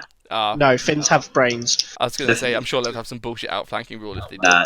The smallest machine gun thing we can get is the T26, I think it is, with a double machine gun for 70 points. See, you can have 2 FT17s for that price. 2. Or I can have 2 machine guns without the slow rule, without the unreliable, Yeah, without but- the. Yeah, but double the dice, mate. One-man turret. Double the dice. I'd rather have the one reliable unit. You could be in 2 I'd- places at once. I would rather have 6 Slowly. mules. All I'm going to say as well, Bridge Over the River of Life, a tournament, doubles tournament that was just went last week. Very fun pictures, and at least 2 of those lists had 5 FT17s. People obviously have too much money. Yeah. Well, no, I can't talk. In I've terms spent of money on model, worse. is it bigger or smaller than the Lorraine Carrier? It's about on par. I think it's only slightly bigger, and that's in height. Yeah, I was going to say it's taller. I don't necessarily think it's longer. So how is this a one-man turret and the Lorraine has got 12-man carriage? Just don't try and justify it. Historical accuracy, come on. The Lorraine is a TARDIS. We Also, wouldn't have this problem if we did it in 1/48.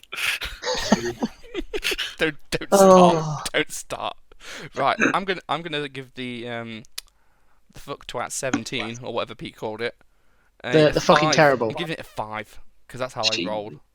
5. You are generous. I Uh, know, it's I'm, fucking I'm, brilliant. I'm not changing my mind. I think it's garbage. 1.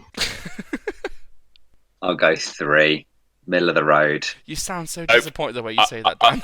Yeah, I'm with Pete. 1, it's garbage. It's absolute garbage. Well, I sound disappointed because I want to believe you, Toph. I want to believe it's a good unit, but I'm afraid you are just talking out of your anus. I think I need to start like a Polish army or like a French army, and then just take all of them. And What I'll you prove need to is you. a long, hard look in the mirror. I can give you something long and hard, but a mirror won't help. That's short and hard. Oh. You hurt my feelings, Pete. And my pride. Yeah. I do like Yeah. it. So the next one on our list is captains. So when we did Codex Panzerfaust last episode and talked about the German ones, we talked about how actually, as Germany, you're not really bothered by the senior officers. You don't really look at captains and majors. So putting Speak for yourself. put the German book aside. So yes, of course, the exception being an army full of Ostripod or something like that. But that's kind of where we're going with this. Captains should be on the list because if you've got the right army makeup, lots of cheap infantry, particularly lots of inexperienced, cheap infantry, so you're playing Soviets or certain armies like that, actually the ability to snap to 3 or 4 units in one go is really good and can, particularly with artillery and stuff, can really make the difference in a battle. So people write off them too easily. There's a time and a place for them. It's just not in most games. I think a key point we missed out in the German episode is that a captain and major doesn't have a 6-inch bubble like a lieutenant does. It has a 12-inch bubble. So Good. You've got a 2-foot bubble radius, or diameter even. My maths is shit, it's fine. Of just +3 or +4 leadership. That can keep an entire army moving. Even if you've got veterans with 3 pins on them, normally that would put you out the game for a turn while you rally. If you've got a major there, you're still moving, you're still going, don't give a fuck, mate. If you've got a major, you need to give a veteran unit 5 pins before they're going to start feeling the effects. That is ridiculous. Yeah. They are fantastic. Having used both a captain and a major at different points, sure, I used it with a horde of inexperienced Volksgrenadiers, but oh boy, are they bloody fun. People's looks when they're like, you're stuck, and I'm there like, I've got +4 over there. Yeah. One of the tournaments Pete and I went to, he took Tadamichi. Yeah, that was a very bad rules pack. Yeah, but what I was going to say is, if you're in an armoured platoon and you've got, 3 or 4 light tanks in one platoon and you want to take a captain in that platoon, just put him in a jeep and then he doesn't actually have to be in a jeep, he can just walk around behind one of the tanks. If you get the first dice, or if you get the first 1 or 2 dice, he can snap all of your tanks to make sure they all go first. And that's huge, being able to just get the best part of your army moving pretty early in the turn, every turn. It's massive. We've all had. Hey, those want a games 40k turn? Take this captain. We've all had those turns, like those games where turn 3 or 4, you get into the crunch moment, and you need about the first 10 dice out because you're getting these really tight battles, and it's all going to come down to who goes what where. If you've got a major and you've managed to keep him alive until that point, especially if you're a German player, you pull him, snap 2, 5 dice out the bag, bang, you win that fight on every single front. That's a game winner, that is. But there's the two retorts to that are, retort 1 is that if you've taken that major, then there's not much else in your army because he's a good quarter of it. And the second thing is, it is very much an if you get to turn 3. If my opponent's turned up with a captain or a major of regular or worse veteran quality, that is the thing that I am going to try and take out as quickly as possible. Yeah, but a good player will hide it. You don't need to have line of sight to those units to snap them. You just need to be within 12. I think it's a unit you design your list around, and it's a unit that you think a lot of how to use, and it's a unit you're going to need to practice with. But I think the rewards are quite good, especially if you're building a list of 1250 rather than 1000. I think at 1250 you've got a lot more room to start fucking about. Completely. to fit it in. I do think there's definitely more more than, especially if you're taking an inexperienced list. You know, who cares if you're inexperienced? If you get a +4 to every order check, you're just going to be swimming. You'll be fine. I think the problem with mages isn't that mages and captains are necessarily bad. It's the fact that snipers are so prolific. Yeah. Yeah, and They I are just think sniper bait number one, aren't they? If it's like Sheffield said, as soon as you see one on the board, you think, well, he's got to die as soon as I can get a shot on.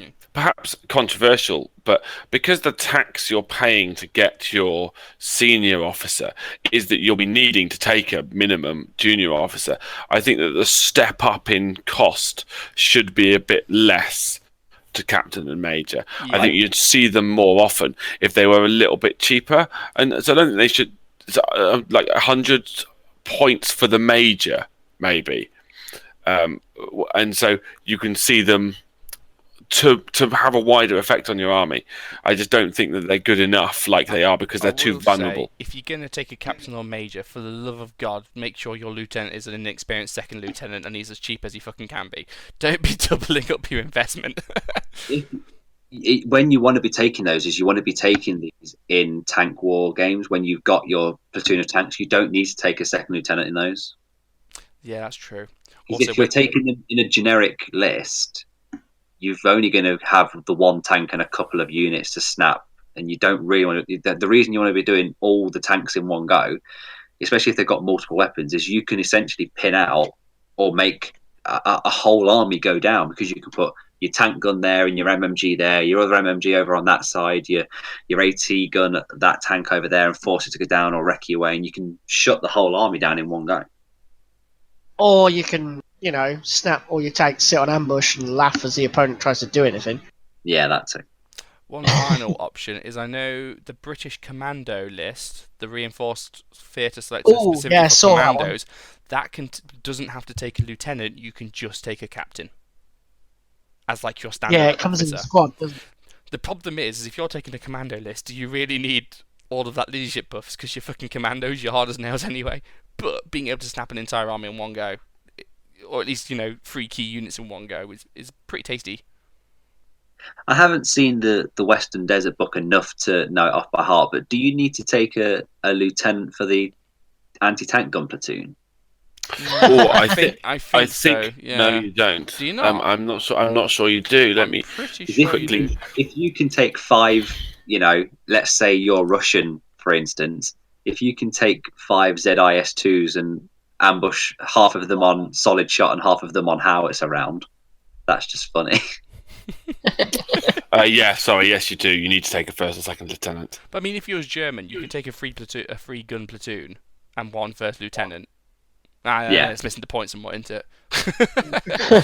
the point, going back to the start, is I think captains, as I say, are underappreciated. People never take them, and I think there is a use for them. I think that people should possibly go have another look back. In your local gaming store, just try it out and just see what you can do, because I think you'll get more out of them than people would give them credit for.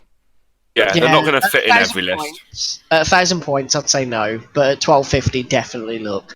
But for the love of God, people, do not run your captain out into the open at any point. I don't because he gonna die. I don't care if there's no enemy within 48 inches of you. Do not walk him out in front of anything. He will get shot first opportunity. Yeah, by one of your own units, foobarring. Make sure you take him and 2 or 3 snipers. Win that sniper war. Make sure you remove the enemy snipers, and then you're golden. Or take 4 light mortars and just have the light mortars shoot all the snipers. Right. So what points are we giving for the captain / major? Having used him, solid 3 out of 5.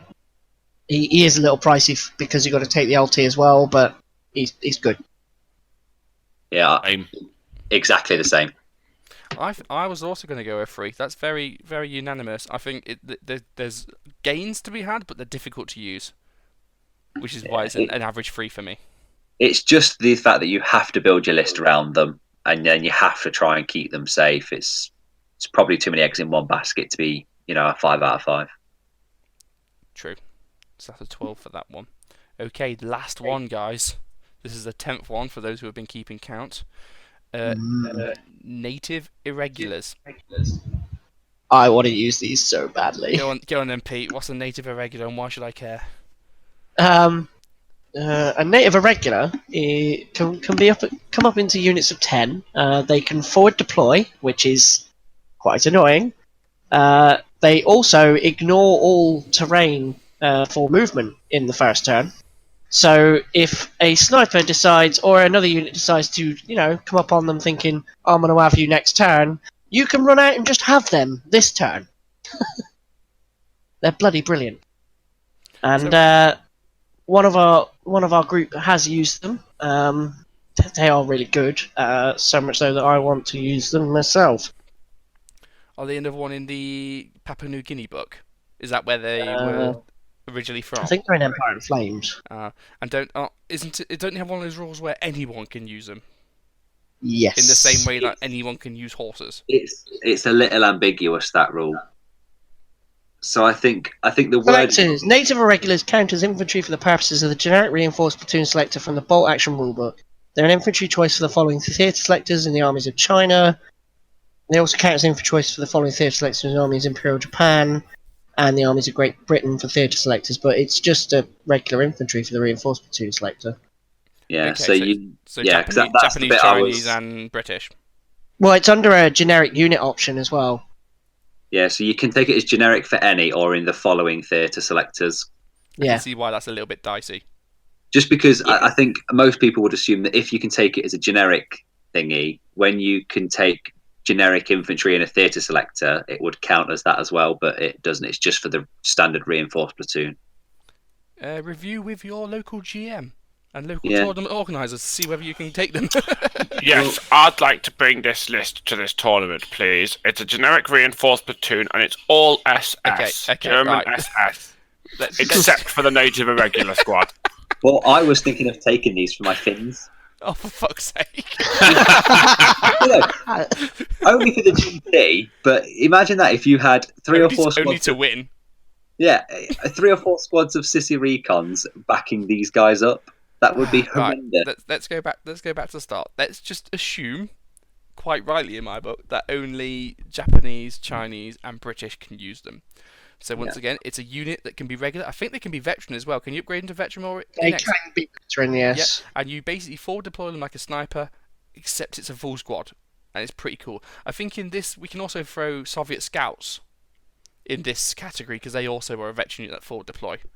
Yeah, they do. And when they outflank, they ignore the -1 modifier as well. Yeah. Scouts can take SMGs, which makes them particularly nasty. Yeah. I think but you have to take them veteran, whereas you can't take regular. The key with this is the units that they're being posed up against are shitty small man teams, which means early game they've got a real dominance on the battlefield. In that I'm here, fuck off. Going back to if you're taking captains and you're going, oh god, they've got enemy snipers. If you just took 2 or 3 native irregular squads, the snipers will be gone in one turn because you just go fuck them up. Yeah.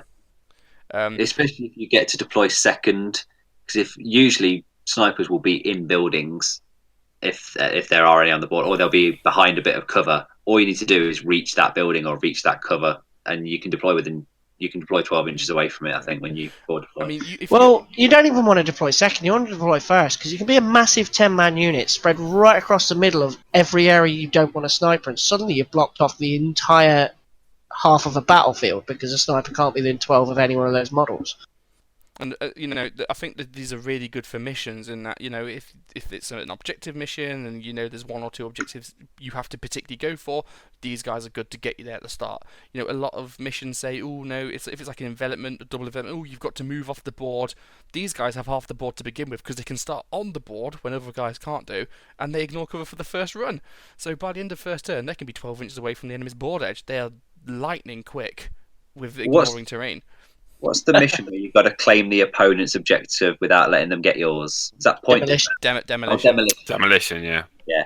They are invaluable for that mission just because you can put so much pressure on the opponent's objective turn 1 and 2 that they're not going to be coming for yours because they have to deal with these guys. So if you can get two squads in your army, definitely do it just for that mission alone. Do they cost any more points than a normal dude? No. Nope. No points. So you're literally paying 0 points to have the ability to deploy however the fuck you want, because you don't even have to forward deploy if you don't want to. You could just not bother deploying them. So why would you not just take native irregulars? Yeah. Also, would they get the Army National rules? Well, it's another grey area, isn't it? Now, fluff wise and historically, probably not, because you've just hired some local natives, obviously native irregulars. However, as per the rules, they are a unit chosen from the army. They're as much a unit. Let me tell you, that anything else is. if you're a And to British help player that and you're argument- trying to give them up and at them, I'm going to tell you where you can stick that. Well, I'm going to put forward that they should get the Japanese national rules, because the additional unit also putting here in the same book for Imperial Japanese, the Indian National Army specifically say they don't get the national Japanese rules. Imagine So if they you know. imagine if you had a lenient TO and he let you take these for finish, and they got the regulars become super vet rule. Oh, There's a reason they will say no to that, Dan. Fuck off. The thing, so as I say, it doesn't say they don't, and if you start debating from a rules perspective whether they get the rule or not, that would mean you'd have to start debating whether any rule from any campaign selector would then get the national rules or not. You'd have to start saying, do Panzer Destroyer Troop and count as German, by following that logic, and I think that's a rabbit hole I don't want to go down. I'd rather say, you know what, yes, they do get it, and I've seen this put to good use when the Chinese take native irregulars with their communist and with sparrowfly tactics, which allow them a free 9-inch move before the game begins, which sounds great until you realise that you've already deployed halfway up the board, and then getting a 9-inch move on top of that. So the Chinese can actually start deployed from about, about 3 inches away from your face. Yeah. And then ignore the terrain on the first turn when they want to charge what's good. So they can get within 3 inches of your board edge first turn. they can basically charge your artillery first turn. There are some people who say that competitive bolt action sort of takes the edge off the realism of the game a little bit.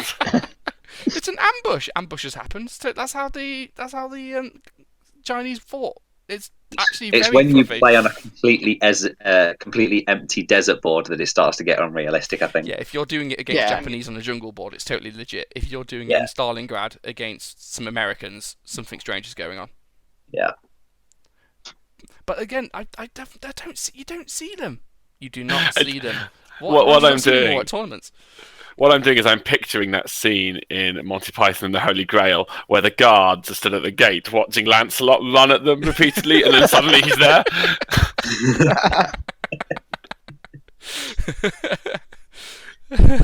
But yeah, so why do you not see them? If British, Japs, and Chinese, that's a fair chunk of the Bartian armies on there. Why do you not see them? Do people have a bit too much pride? No, until recently there wasn't a model line for them, and it was a case of go and find some models that make sense. They have got something out on the Warlord site now that can be used for them, and I think just people haven't caught on because unlike quite a bit of the community will pick up most of the books, but unlike us that will pick up most of the books, people don't look at these things and go, "Ooh, look at that." They go, "Oh, well, that's an option, whatever." Yeah, I think most of the time it's because people don't have the campaign book because they don't think it either relates to the army they've got. So, for instance, if you're playing Brits, you probably wouldn't want to get the Empire in Flames book because it's mostly centered around, the Japanese. No, if you're playing Brits, you do want it. It's the Pacific and Far East. If you're playing Germans, you don't want to touch it. Yeah, but I just think most people don't usually buy the expansion books or the campaign books because they think they're for campaigns rather than just generic play.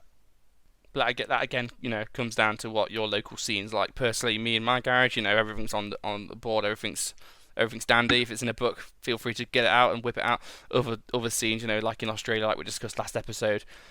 If you then took an army of 50 native irregulars and went fuck you and punched your opponent in the face, you're probably not going to have as good a time. And, we sent up. Keeping on that vein, it's normally TOs will stop that nonsense if they don't like it. The easiest way to nip these in the bud is you'd say theatre selector only. In which case you can't take them in a reinforced selector, so then that you're not going to have them in places where they shouldn't turn up.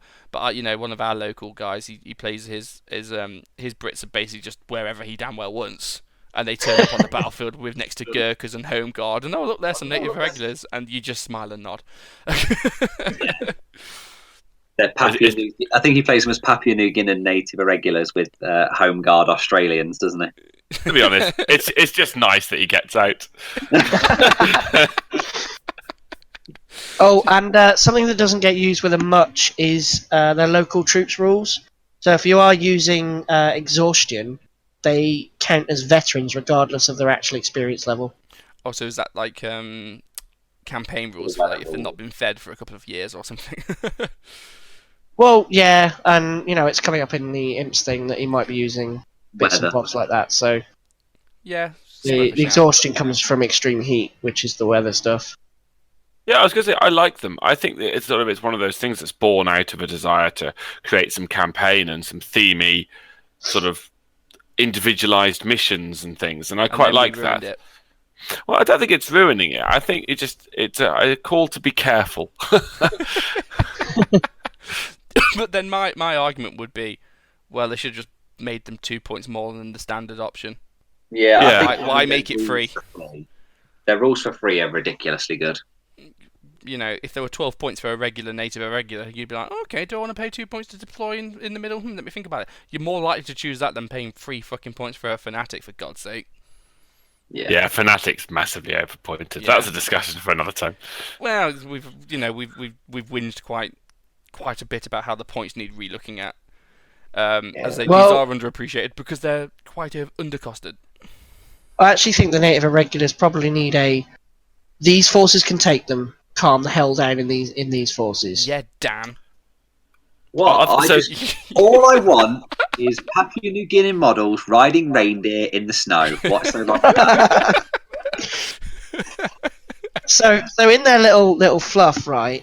The Allied forces mentioned the Chinese and the Brits get them because the Chin, Karen, and Kashin irregulars, regions in the Far East, actually help them, and the Japanese get them because the Baymar people in the Burma Independence Army were helping them. That's all around the Far East. I'm looking at that going on as Far East. Can I use them with full commando list if I model them all in ghillie suits? Is that legit? Only if you green stuff each individual strand of ghillie. I mean, I was just going to dip them in PVA glue and then flock. That's lazy. Yeah, as opposed to the rest of Toph's armies, which are all top notch. Hey, you won best painted at Peak Defensive. I have won best painted awards in the past, my friend. That is a complete joke. That was a travesty. That was. Especially against my painted Finns as well. That was ridiculous. All I can say. No, it was a travesty up against his allies, Chinese. It was peak offensive. It was a doubles tournament. I won best painted, and my ally, who I'd gone with, Gaz Walsh, who I love with all my heart, is a freaking commissioned painter, like a professional one, not a fake one like me, and he didn't get the vote. We're being harsh on Toph here. Toph's painting's not bad. It is just completely adequate and quick and solid. But when it's all together on a board, it looks really good.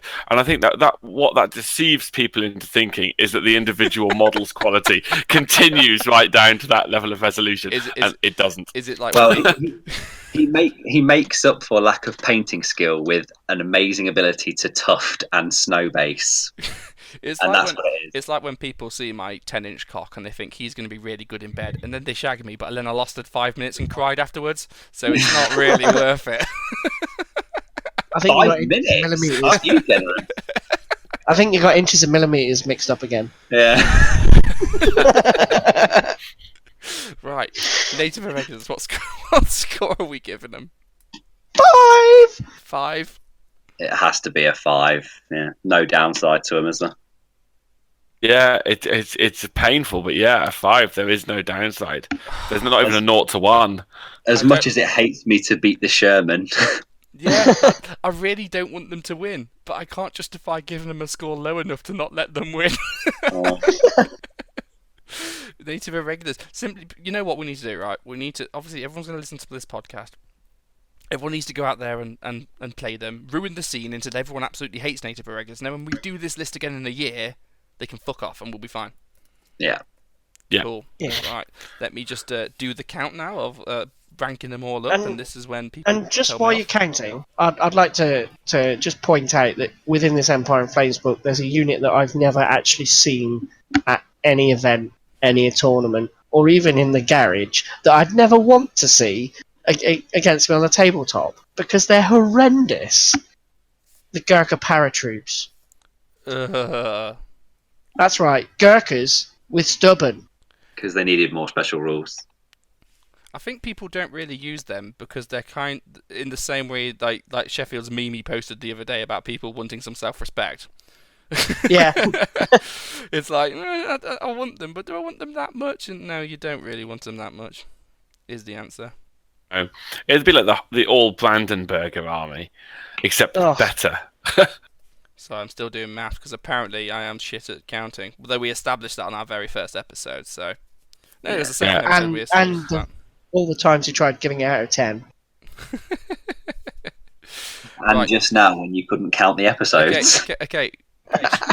I've got a tie here: Shirkers or kangaroos? Which one's better? Shirkers. Shirkers. Yeah, more armies can have shirkers. Kangaroos are cool, though. Is that a decision then? Are we agreed that the most underappreciated unit in the game is a shirker? No. Right. It's a native regular. Are you ready? So, bottom of the list, number 10 is a captain / major. Yep. Is that no? I'm getting confused. That's an FT17 with a 10 out of 20 is the last one. It's a number 10. To be honest, it's lucky to get that. Number 9 is a captain or major. Number 8 is a mule. Number 7 is a light mortar. Number 6 is a HE smoke round. Number 5 is the kangaroo. Number 6 is a shirker. 4. Fuck me. 3 is a Lorraine carrier. 2 is the vet Sherman, and at number 1, as much as I fucking hate it, is a native irregular. Okay. You know what? I wouldn't have had the Lorraine carrier that high when we started. No. If we've learned anything from this, whoever plays Topher next to the tournament, take his list, get a calculator, and just do a quick double check. The thing is, when I'm preparing for a tournament, I've got apps and I've got time. Here, I've got you guys talking at me as I'm trying to add it. Just for our sanity, your double platoon Stalingrad, was that 2 1,000 point lists put together? Yeah, No. sure, why not? No, it was fine. We all know it was fine. We're just winding him up because he's the devil of bolt action. I am the devil of Well, bolt action, but you're Mr. C next Tuesday, and Sheffield's the Piers Morgan of Bolt Action Podcast, so it's all good. Yeah. And if anybody out there is ever worried that Topher can't count that badly, we do make sure his list adds up. As do TOs, I hope, because they're vetting my list for reasons, right? Yeah. Beelzebub. Silence. Right. Does anyone else have anything else to say about underappreciated units before we go on to the next segment? I wanted to throw one in there that it's not one that you see very often, and carrying on with the US theme, and that is inexperienced Buffalo Soldiers for the Americans. And that is purely because they're inexperienced troops just like everyone else gets, but they don't suffer the -1 to hit when they move. So they can actually hit stuff on 6s rather than 7s. So what's That's just inexperienced US troops. Yeah, what's the difference between an inexperienced dude and a Buffalo Soldier? Well, it's just that you have to paint them with black skin, but that's it. Okay.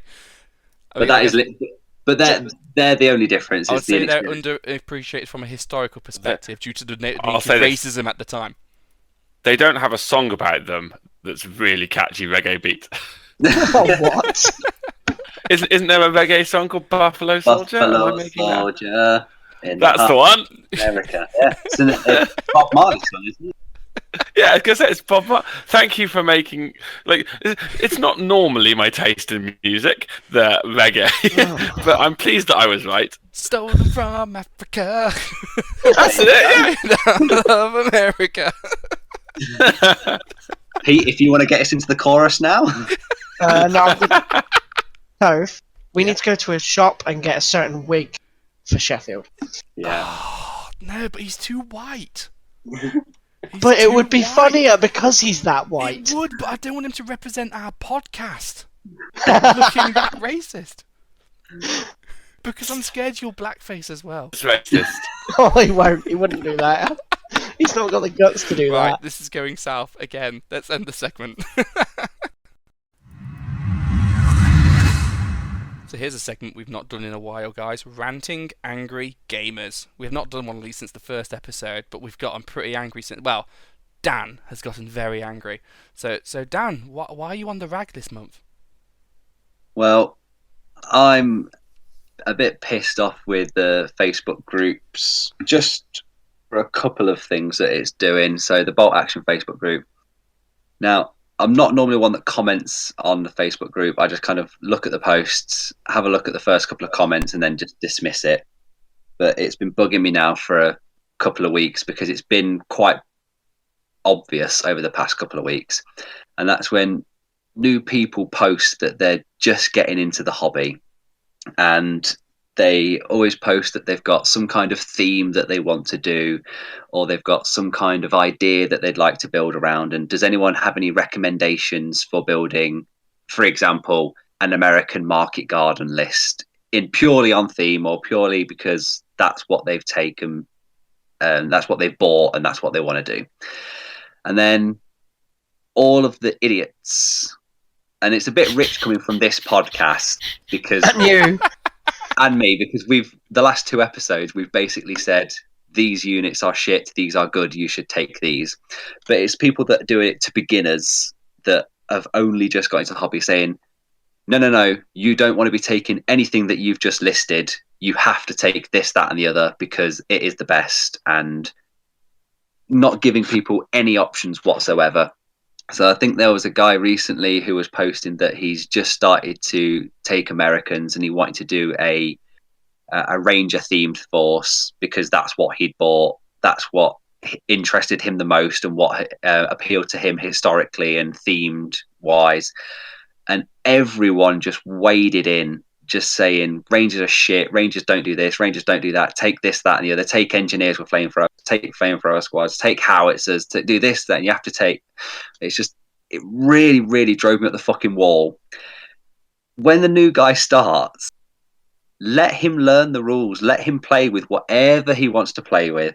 After 6 months, if he's getting his ass handed to him, fine, make a couple of suggestions. He's already started the game. He's already invested money and time into the hobby to get into it. He's not going to give up within 3 months just because he hasn't taken, a list that me or Topher would take to the GT. He's going to be fine. Let him build his own army. Let him build his own ideas of what he thinks is good. If further down the line he's still getting trashed, just make a few suggestions to him. Or if he comes to ask you, make a few suggestions to him. But when he first starts, just leave him be. Let him do the things the way he wants to do them. Keep your noses out. If you want to suggest things on the groups that is perfectly historically accurate, because that's what he wants to go for, or if he's asking for ideas for a theme and he's got the base of it and you want to just tag a little bit onto it, fine, by all means do so. But when you're saying you don't want to be taking Rangers because they're shit, you don't want to do a Ranger force, take Marines in the Pacific with a bunch of howitzers because that's more themey and better, you're just being a bellend. You're just trying to cause friction. You're just trying to impose all your views onto someone that's only just started, and we can do without it. So what you're essentially asking is for when people offer advice for this would be good, is going, well, you want to take Rangers, so you want Rangers, but this would be a good support unit for your Rangers. Exactly, yeah. If someone came to me and I was... Because when I first started out in Bolt Action, my army was just a build your own box set, and it was quite generic. But I played with that for 6 months. And then after I'd learned all the rules for that box and learned everything in it, I then decided, right, what do I actually want to do now and how can I improve this list? So I thought, well, regular infantry does this job. Marines do this job, but they can take more weapon options. So I'll switch to the Marines. Now, at the time I had a light howitzer, and I mean, both UP and Toph both said, upgrade it to a medium because that's better in pretty much every single way except for the points cost. So I did. I upgraded to a medium howitzer, and do you know what? It works a lot better. But if I hadn't have learned all those mistakes from the first half, for the first 6 months, I wouldn't have been able to appreciate how good the stuff was further on down the line. Just by telling people to take the best army that you know of, they're not going to learn anything from that. It's like when a load of bolt action players dropped from 40k because it all became about the net list Alpha Strike. You're essentially going to turn the game into everything's the same, and it's just a case of who gets the first couple of dice out every turn. It's really boring. You want to see variety in armies. You know, some of the best armies you can see when you go to the GTs are the ones that are so historically accurate, beautifully painted, because people care about the time and effort they're putting in to make the theme and make the army look good and represent it on the battlefield as closely as they can. No one cares, no offense, Toph, no one cares about mine and Toph's armies being well painted, even though mine's better than Toph's. But Fuck off. No one cares about that because they're not as beautifully painted or historically themed as some of the other armies we get. I mean, yeah, there you go. That's a very good rant, and for the most part, I agree. I'm going to come at from trying to defend us as hypocrites. Because, you know, it is quite that. It's all good ramming your views down people's throats, and as a podcast host, isn't that kind of what we do? But we've always kind of said is play the game how you want to play it. Us personally, we like to do competitive gamers. We like to go tournaments and kick face and become dickheads. That's what we do. We would never force that on anyone else. We would never say our way is particularly the right way. This podcast is called Juggernaut Bolt Action because this is Juggernaut style bolt action. This is bolt action in the way we play it as Juggernauts. So when we say this is Juggernaut bolt action, it's almost like a different version of bolt action, the one we play, which isn't necessarily the right version. So when someone's asking for advice, now if they're saying, I'm new to this game, I want to be a pro tournament player, I want to be best player, you know what, yeah, then tell them exactly what they want. But for the most part, new players just want to have some fun, and they want to build to the theme. So you need to advise them how you want to play it, if that makes sense. Coming up, we've got the facts section, haven't we, coming up in a minute, and we'll touch on this a little bit then. But we've had a few people come to us and say, you know, how would you theme this? I mean, off the back of our German episode last month, we had a guy asking, how would you tone my army down a little bit? And I think they were asking for Sheffield's army, how would you tone it up a little bit, but still keep into a theme? We're more than happy to offer suggestions on how to do that. But if you're a beginner, probably don't really want to be listening to our podcast in terms of gaming advice too early on. We aim this podcast at people who know how to play bolt action, you know. Yeah, exactly. If you've been playing for 6 months, by all means, listen to us if you want to take that next step. But for now, just do what you want to do, mate. Don't listen to anyone. For the first, 6 months, even a year, if you're not playing that games that often, do what you want to do, learn how you want to learn, and just enjoy the game that you want to play. Don't listen to anyone else. And I would also say it's quite rare that we actually write off a unit entirely. Even medium machine guns, if you're dead except set, for that one, they're shit. Yeah, but even if you're dead set on using a unit, and if you say, hi Juggernaut, hi Toph, hi Dan, I want some advice on my list, but I'm taking a tiger because it's non-negotiable. I fucking love a tiger, I'm taking it. If we then turn around and went, well, fuck off, don't take the tiger, we're missing the point entirely. The answer should be, well, here's what we would suggest within that reason, if that makes sense. I saw a post a couple of months ago, actually, where someone was going to a tournament, and he was adamant he was taking a king tiger. He was like, I've got my 10 king tiger, I've just started. Good lad! I'm going to fucking use it. Yeah, quite rightly so. And then everyone just went, nope. You're missing the fucking point. He's using the king tiger. How about you be constructive and say, well, if you're going to use the king tiger, here's how we'd run it. You know what I mean? Well, if you look at mine, for instance, we've just done the top 10, haven't we? Or the top 10 most underrated. And my number one unit, despite our scores for the native regulars, is the veteran Sherman howitzer. I always build my American lists with that as the very first thing on the list. Now, a lot of people out there will tell you that they're overpointed and they don't earn their points back in their shit. But I know that they're good because I know how to use them. So just being able to say, I'm building it around this theme or this unit because I want to take it. So if you want to build it around a King Tiger, fucking go for it, mate. Take the King Tiger, take a shit ton of Ostruppen and a Major, and then go kick some fucking ass, because it will work. Yeah, if somebody said to us, how do I improve this list, but I've got to keep a medium machine gun team in, you know, we don't like them, they're not very good, I would at least say, make that medium machine gun veteran and do all these other changes here, you know? Yeah. But so that's my rag. That's my angry rant for the month. Is just chill out, guys. Let newbies do what they want to do, and just encourage them along the path that they want to take. Let them learn. I agree with what Dan and Pete said. I think that it's more about just common human decency for me. If it's a community of people who share a common interest, it's not that the purpose of people asking for advice isn't so that you can stroke your own ego in the comments, or isn't it great how good my opinion of this game is. And actually, that's not how any of us got into the hobby, and it's not how anybody else did as well. If someone says, hey, I've got this idea, this is the list, this is cool, what I was thinking of going with these models that I've got, then you go, cool, why? Tell us about that. Maybe have some advice. But right now, I agree with Dan. It's just changed recently over the last couple of weeks. There's a couple of people just... Imagine if you're going to buy a car at a Ford garage and you go there and you're going, I'm looking for a car, I'm looking for sort of a family car, hatchback. No, don't buy a family car. No, mate. Rubbish. Exactly. And then people are going, no, go down the road, go to the Fiat garage. The Fiats are where it's at. Or that's what's happening at the moment. It's just a bit mad because it's sort of... It's just not necessary. For your family. That's exactly how it is, and it's just bonkers. I feel the same way as Dan does. If anyone out there agrees or disagrees, comment and let us know if you agree with us or not, and put your side of the argument across, and we can put you on the rag next time.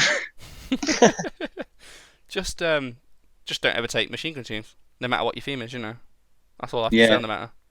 But if you desperately have to take them, put them as vet. At least try and make the snipers work for them.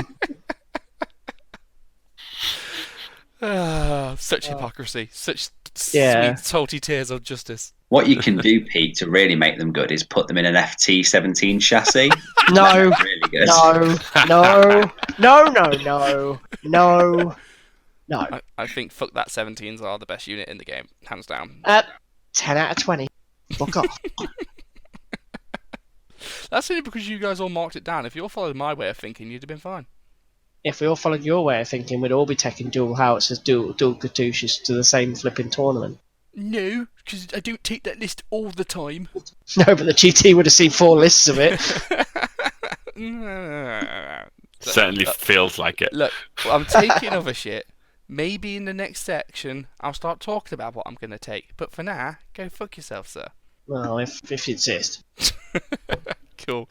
Right, so if do you feel better now, Dan? Are you all ragged out? Yeah, I'm feeling quite relaxed. It was almost the equivalent of having a wank, wasn't it? Yeah, it's good to let one out. Right, next segment. So we now come to our penultimate section of the podcast, which is what the FAQ, the frequently asked questions from all of our listeners, all of Toph's mum, and the 2 or 3 other people who listen to this pile of garbage. We've got some really interesting things. Yeah, so I'm speaking for myself there. We've got some really interesting things to talk about because we've gone proper international this month, and we've had people contacting us from all around the world, by which I mean mainly the other side of it. So we had some, we had a listener, not viewer, come back to us after our German episode with a before and after shot of his German list that showed our influence quite heavily.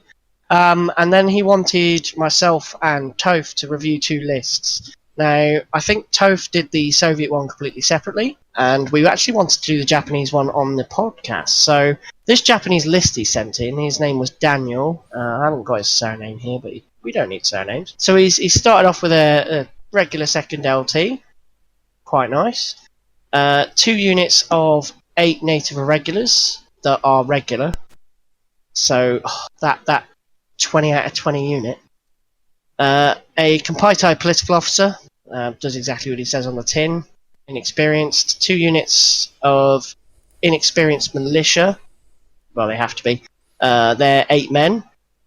a unit of veteran Riku Sentai paratroopers, which they're just veteran units, with 3 SMGs, a medium mortar team, a sniper team, both regular flamethrower, 3 inexperienced suicide anti-tank teams, heavy howitzer at regular, a horse-drawn limber, Kaishin Hoto Chi Ha, a light truck, and a little Kuragani. It's 18 dice, and I looked at it and wept with joy. Out your eyes or your penis? Both. Both.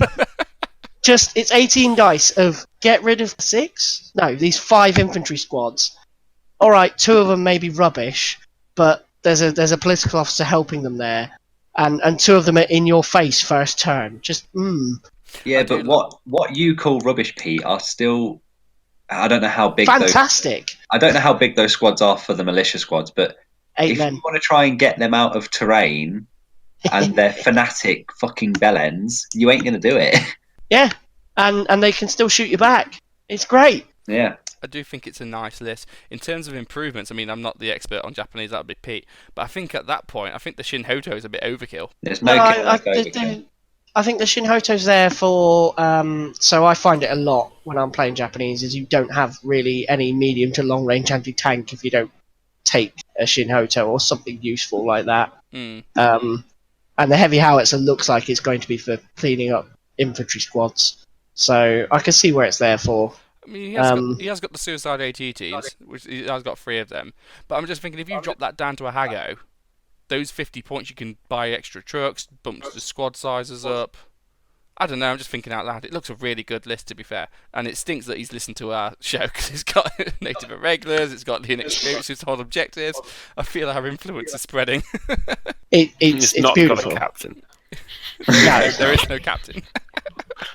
You don't need it in Japanese army. I did like where Daniel's email, though, because he did say that if we ever go over to Canada in our round the world trip, that will never happen, he would be happy to play a game with us. So that'd be fun.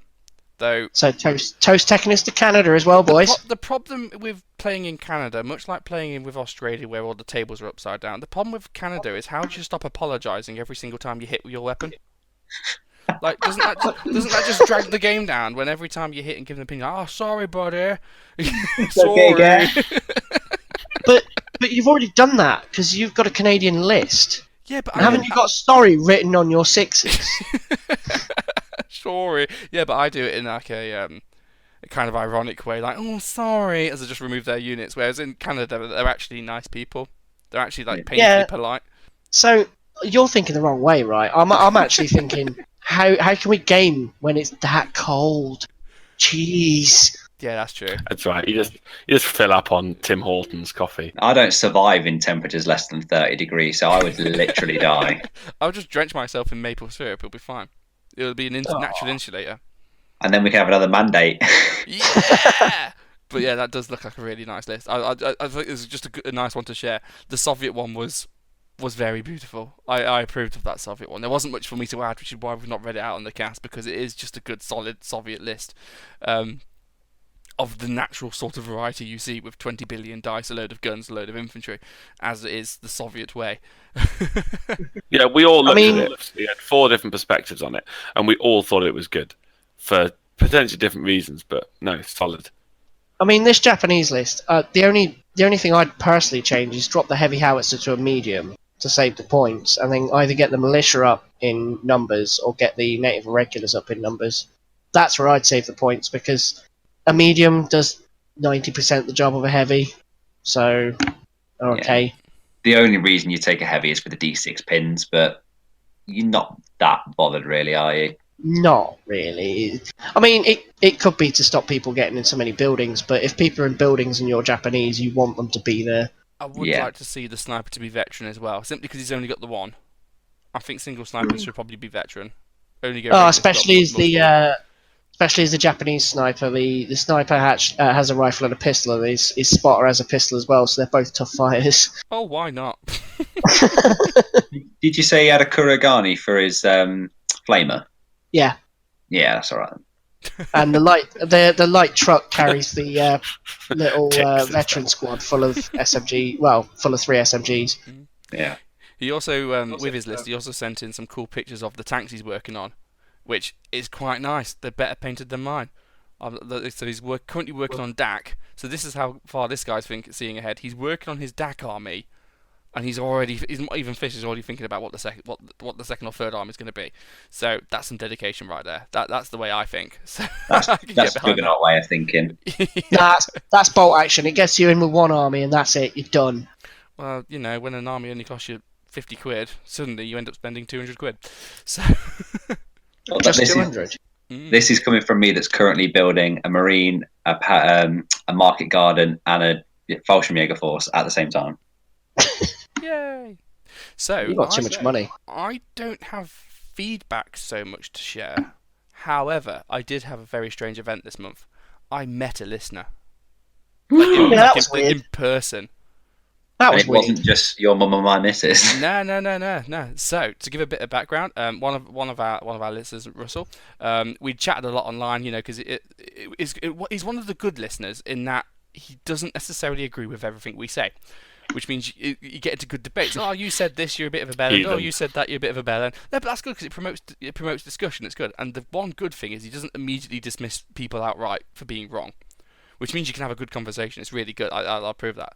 Anyway, Russell messaged me and he said, I'll be in the Midlands. I'll be in your area this weekend. Do you want to meet up for a game? So my first thought was that I was going to get murdered. I was like, obviously, I put myself out on the internet, and the devil of bolt action, he's going to come and bump me off. Do I want to meet him? He's going to kill me. Well, we paid him enough money to do it. Then my thought was, oh, you paid him. Oh. Then my thought was, actually, it's a guy from the internet. He's not going to kill me. He's going to sodomize me and have his way with me. Then I thought, well, actually, I don't really get that much off my missus, so is that a bad thing? then I thought, well, actually, you generally sodomize them, have your way with them, and then murder them. So would that just be my way to go?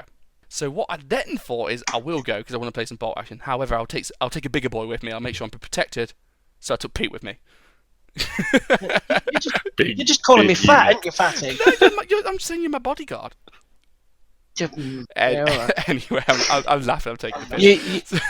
I know why you want me to go. It's fine. No, it's fine. I'll say I'm taking the piss. I wasn't scared at all. So yeah, we met up with terrified. Russell, Terrified was the word. Local gaming store, and had a game. And he brought his sons with him. So Pete played one of his sons. I think he had a called Africa Core list, and I played Russell. Then before we turned up, we messaged, setting it all up, and he said, "What sort of game do you want to play?" And he said, "Bring out your filth." So I was like, "Oh, I didn't actually bring out the filth." He specifically requested my GT list, and I didn't bring it out. I failed in that request. So what I did do is, going on from last episode, when we was doing the German review, we was talking about heavy tanks and how people don't use them properly, and how there's a way they could potentially be good. I came to the conclusion that I can hardly make that call and tell people off for not using them properly if I'm not willing to use it myself. Therefore, for my Soviets, because obviously I've packed away the old list, I'm trying out something new. So what I'm doing is I'm trying to get an IS-2 to work. Because out of all the heavy tanks, the IS-2 is the best one. I got one from the GT as a prize, so let's do it. So I played with my IS-2 and some tank riders, some infantry, and some guns, and I played his Japanese list that he used against in the GT, which is basically just the Shinhoto, some veteran infantry, standard Japanese list really, and we played Demolition. And it was a really fun game, actually. It was a really fun game. Russell was a brilliant bloke, proper laugh. He giggled when I said I was going down on my horse. That's how I know I had a good game. And it was one of those games where, a good game is one where it comes down to your decision making. That's what you want out of a good bolt action game. It's, do I move here? Do I go there? Which order do I do? And luckily that game, it didn't come down to, you rolled 14 sixes, so you won. Luckily, so it was Demolition. I managed to win by just getting my IS-2 and just saying, that's your objective, I'm fucking going for it, and just absolutely bombed it. Luckily, managed to deploy my infantry in a way to make sure it didn't get bomb-sticked on the way in and ended on the objective, and managed to distract his infantry enough to protect my own infantry. So yeah, it was a really fun game. So I have to say, guys, if anyone's in the area and wants to sodomize me, game me, someone wants to play me, not sodomize me, feel free to give us a shout out because it was really fun. It was also nice to play in a non-tournament setting. We were just at our local store playing a game, so it was very much you're just there to play. You're not going, "Ooh, this is my one game in a weekend." This is I've got prizes right on this. There's nothing like that. It was just a time to just have fun and chill. And from the looks of it, Pete, you had a lot of fun playing his teenage son. Yeah, I was on best behaviour. Let's be honest. Well, no, it's not just that. As a grown adult, you've got a kind of responsibility towards towards teenagers to not give them a bad example. So, calling Topher moron was out the question. Although I did it anyway because he was a moron. Just for those. My guns one. It's fine. It's fine. Yeah, took 2 heavy howitzers. How many times did he fire them? 0. I misdeployed them. But that's why you play practice games. So when it comes down to it, you don't make that mistake. Yeah. So we were playing point defence. I got to be a defender. So that was going to be hard work. The game went well overall. I really wasn't that interested in winning first few turns. So I was just having a bit of fun with it. And then it was just like, well, the game's not really going either way. I'm just going to tip it my way, see what happens. And I think looking back on it, what happened was there was just a slight gap in decision making between us. In the fact that I knew my army back to front, and he was playing something that's different to his usual German army. But I think he learned some valuable bits because we hung around after the game to say, look, maybe you should have pushed me here and actually maybe make decisions instead of trying to sit and shoot with billions of MMGs. Wait, not MMGs, LMGs. They hurt just as much. But it was good fun. And it was very nice playing, although a bit cold, it was very nice playing in the a nice relaxed environment with somebody that you'd never met before. What I really enjoyed, because it was not a tournament setting, it gave you the chance to take things a little bit slow and talk through your decisions. And then you have that to and fro and you talk, shall I do that, shall I do that, shall I do this, And you're not going, I don't want to tell him that because, that might give the game away. You're talking through it and it was really fun, especially after the game, because there wasn't a tournament on, not waiting for your second round. It was really good to actually have a big long catch-up and say, well, here's how the game went and having a bit of a review. I really enjoyed it. It was lots of fun. Russ was a nice top guy. Yeah, and his lad was a very, very nice fella as well. I got questioned by him at turn 3 why I kept going into ambush with 2 15-man Japanese units on an objective.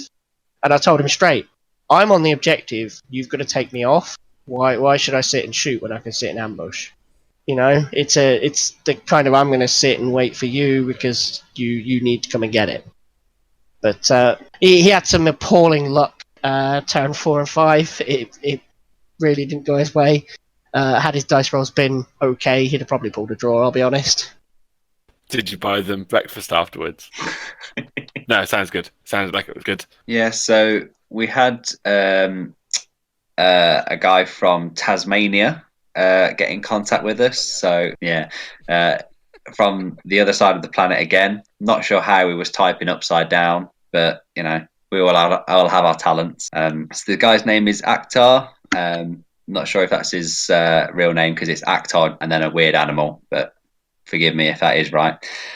So he says, just found you guys and finished list 1, which I was shocked at because I'm surprised you didn't listen to all 3 previous episodes in one sitting. So shame on you. But thanks for listening anyway.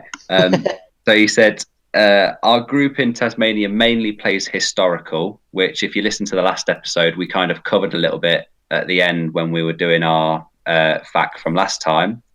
So that's something we have touched on before, that the Australian scene out there is mainly geared towards historical gaming and just for fun because they don't have the interaction that we do here in the UK. But he's interested in hearing more on how we would get into the gamier side because he's starting to go to a few more events now, which is really great. He also sent us some pretty pictures of the boards that the guys are playing on over there, and I'll tell you what, we think our boards are good. These are absolutely fantastic.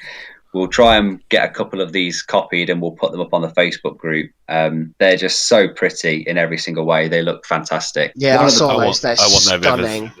Yeah, the rivers are fantastic. One of the bad things is, and Akhtar, you've got to step up your game here, mate. You said that postage was like $150 to send us these boards or the terrain that you guys make. You need to do mates rates. Come on. Those I'll give you. boards are so I'll give you beautiful. 350 for it.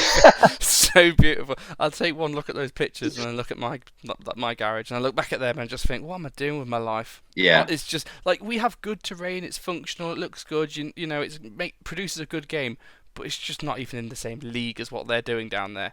No, they look so fantastic. I mean, we asked him where they bought them from because we've been interested in getting some decent rivers for our boards for ages, and he said that he actually makes them himself, or his brother does. So he has sent us a guide on what to buy, how to do it, to make these rivers, and I tell you, it's a complicated thing to try and do, but we're going to give it a go. So, Akhtar, thank you for the feedback. We are going to try and build some of these rivers, and I have promised him that when we do these rivers and it goes horribly tits up, we will put the pictures of our deformed rivers on the group for him to see. But thank you again, mate. I mean, just the postage was fair. I mean, he's got a Tasmania to Australia, Australia to the UK. That's not cheap. Yeah, it is fair, but do mates rates. Go on, get on a plane, fly it over for us. Yeah. It's only 33 hours each way. Standard. We're here again, gentlemen. The final segment, as always, Mr. Blobby's Hobby Lobby. Can I just say, guys, I finally had some feedback about the name. And we should Best keep name it ever? Hobby Lobby. Yeah, apparently it's the best thing ever, and apparently it's really fun. Yes! And I can't even really... It was one of my colleagues who told me. And I was like, oh, for fuck's sake, I can't even avoid you. So here we go. It's fucking Mr. Blobby's Hobby Lobby, innit? What a cunt and stupid name. Hobby Lobby. I'm just going to call it Hobby Lobby. It's fine. We're doing Hobby Lobby. No, Mr. you will not do Blobby. it the disrespect of shortening it. No disrespecting Mr. Blobby. He's a British national treasure. This is fine. If I can keep making this exact same argument every single week, eventually our listeners will get so bored of this same argument that they'll tell us to change the name. It's my new tactic. It's fine. No, don't fall for his tactic, listeners. We don't need that noise. Who did If you've no idea what Mr. Blobby is, let us know. We'll hook you up. Anyway, who did their pledge this month? Hands up. I painted a tank. That was my pledge. Wow. I did a tank. You are I a painted 5 trooper. dudes. I did my IS2. Boom. I played a game with it as well, with Russell. It was good times. And it didn't die. Good times. Sorry, let me requote that. I painted 5 teams. Teams. Can we just say, though, Pete, What? that I still haven't seen a picture of these dudes. Hey, you try doing anything with tonsillitis. I know you've had a bad month, but I ain't seen no pictures. So as long as you get them up by the time that I've edited this cast, you'll be fine, Pete. Otherwise, I don't know. We'll do something. Whatever. I don't I'm not remember actually that bothered. tonsillitis. I don't remember tonsillitis being a disease that affected your painting hand. No, it's not, but it does affect me being awake. Nah, that's true. Give him that. I think tonsillitis is a fair illness to No, skip your he has been like a painting zombie, ability. hasn't he? Yeah, bless that poor Petey. We felt very sorry for him. Yeah. So, I've been saying. so me and Pete have done ours. Dan, chef. Yeah, I've done Ladies mine. first. Oh, thanks. Men just before, eh? Yeah, I completed my Hobby Lobby, and I've done I haven't gone as balls to the wall as I did with my Folsham Jaeger Force last month, but I've done a little bit extra as well.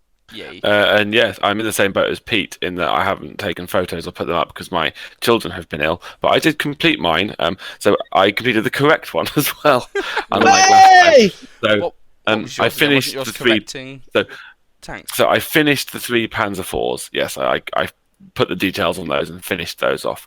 And then it was I painted the 2 solid infantry squads as well. So I've painted. It was 18 men, I think. It might have been 16 or 18 men, and finished 3 vehicles. So I've had a very productive month. That's been And very they look good. all right. I can't wait to see pictures of I'm that. really Great. happy. I'm really happy with my infantry, but I don't know what it is. I really struggle to paint the bolt action vehicles well, as we well know. So Just dry they're brush all it. right. I know. I don't know what it is. I don't know what it is that means I can't do it. But I just, Give it to me, mate, and I'll airbrush it for you. to be honest, that might well be what I do. I mean, But he will airbrush cocks on like the bottom of the tank. No, Tell you what, if he can And the get sides a and fully the top. formed, if he can get a fully formed With picture veins. on a tank of I that was going to size, say I'll the be veins very are the key bit. That's where the detail lies. I'll have to borrow Topher so I can trace round his. Mine's too big for Wait, have you got Mausers? Because mine will only fit on a mouse. Your poor wife. Right. So That said, I did do my 5 teams, but I'm going to put my hand up. They were 5 Suicide AT teams. you gave yourself a flexible pledge. It's not quantity, it's momentum. Hey, 5 models is better than 1 tank that was dry brushed and then covered in PVA glue. It wasn't fucking dry brushed. It was hairsprayed. It was hairsprayed, yeah. For those interested, I followed the hairspray technique, which is painting your tank relatively averagely, covering it in hairspray, spraying it white, getting a toothbrush and going to town on that bad boy and making some really cool weathering effects. Looks really cool. And also annoying. The annoying hairspray method is watching the musical in the background on repeat while you're painting.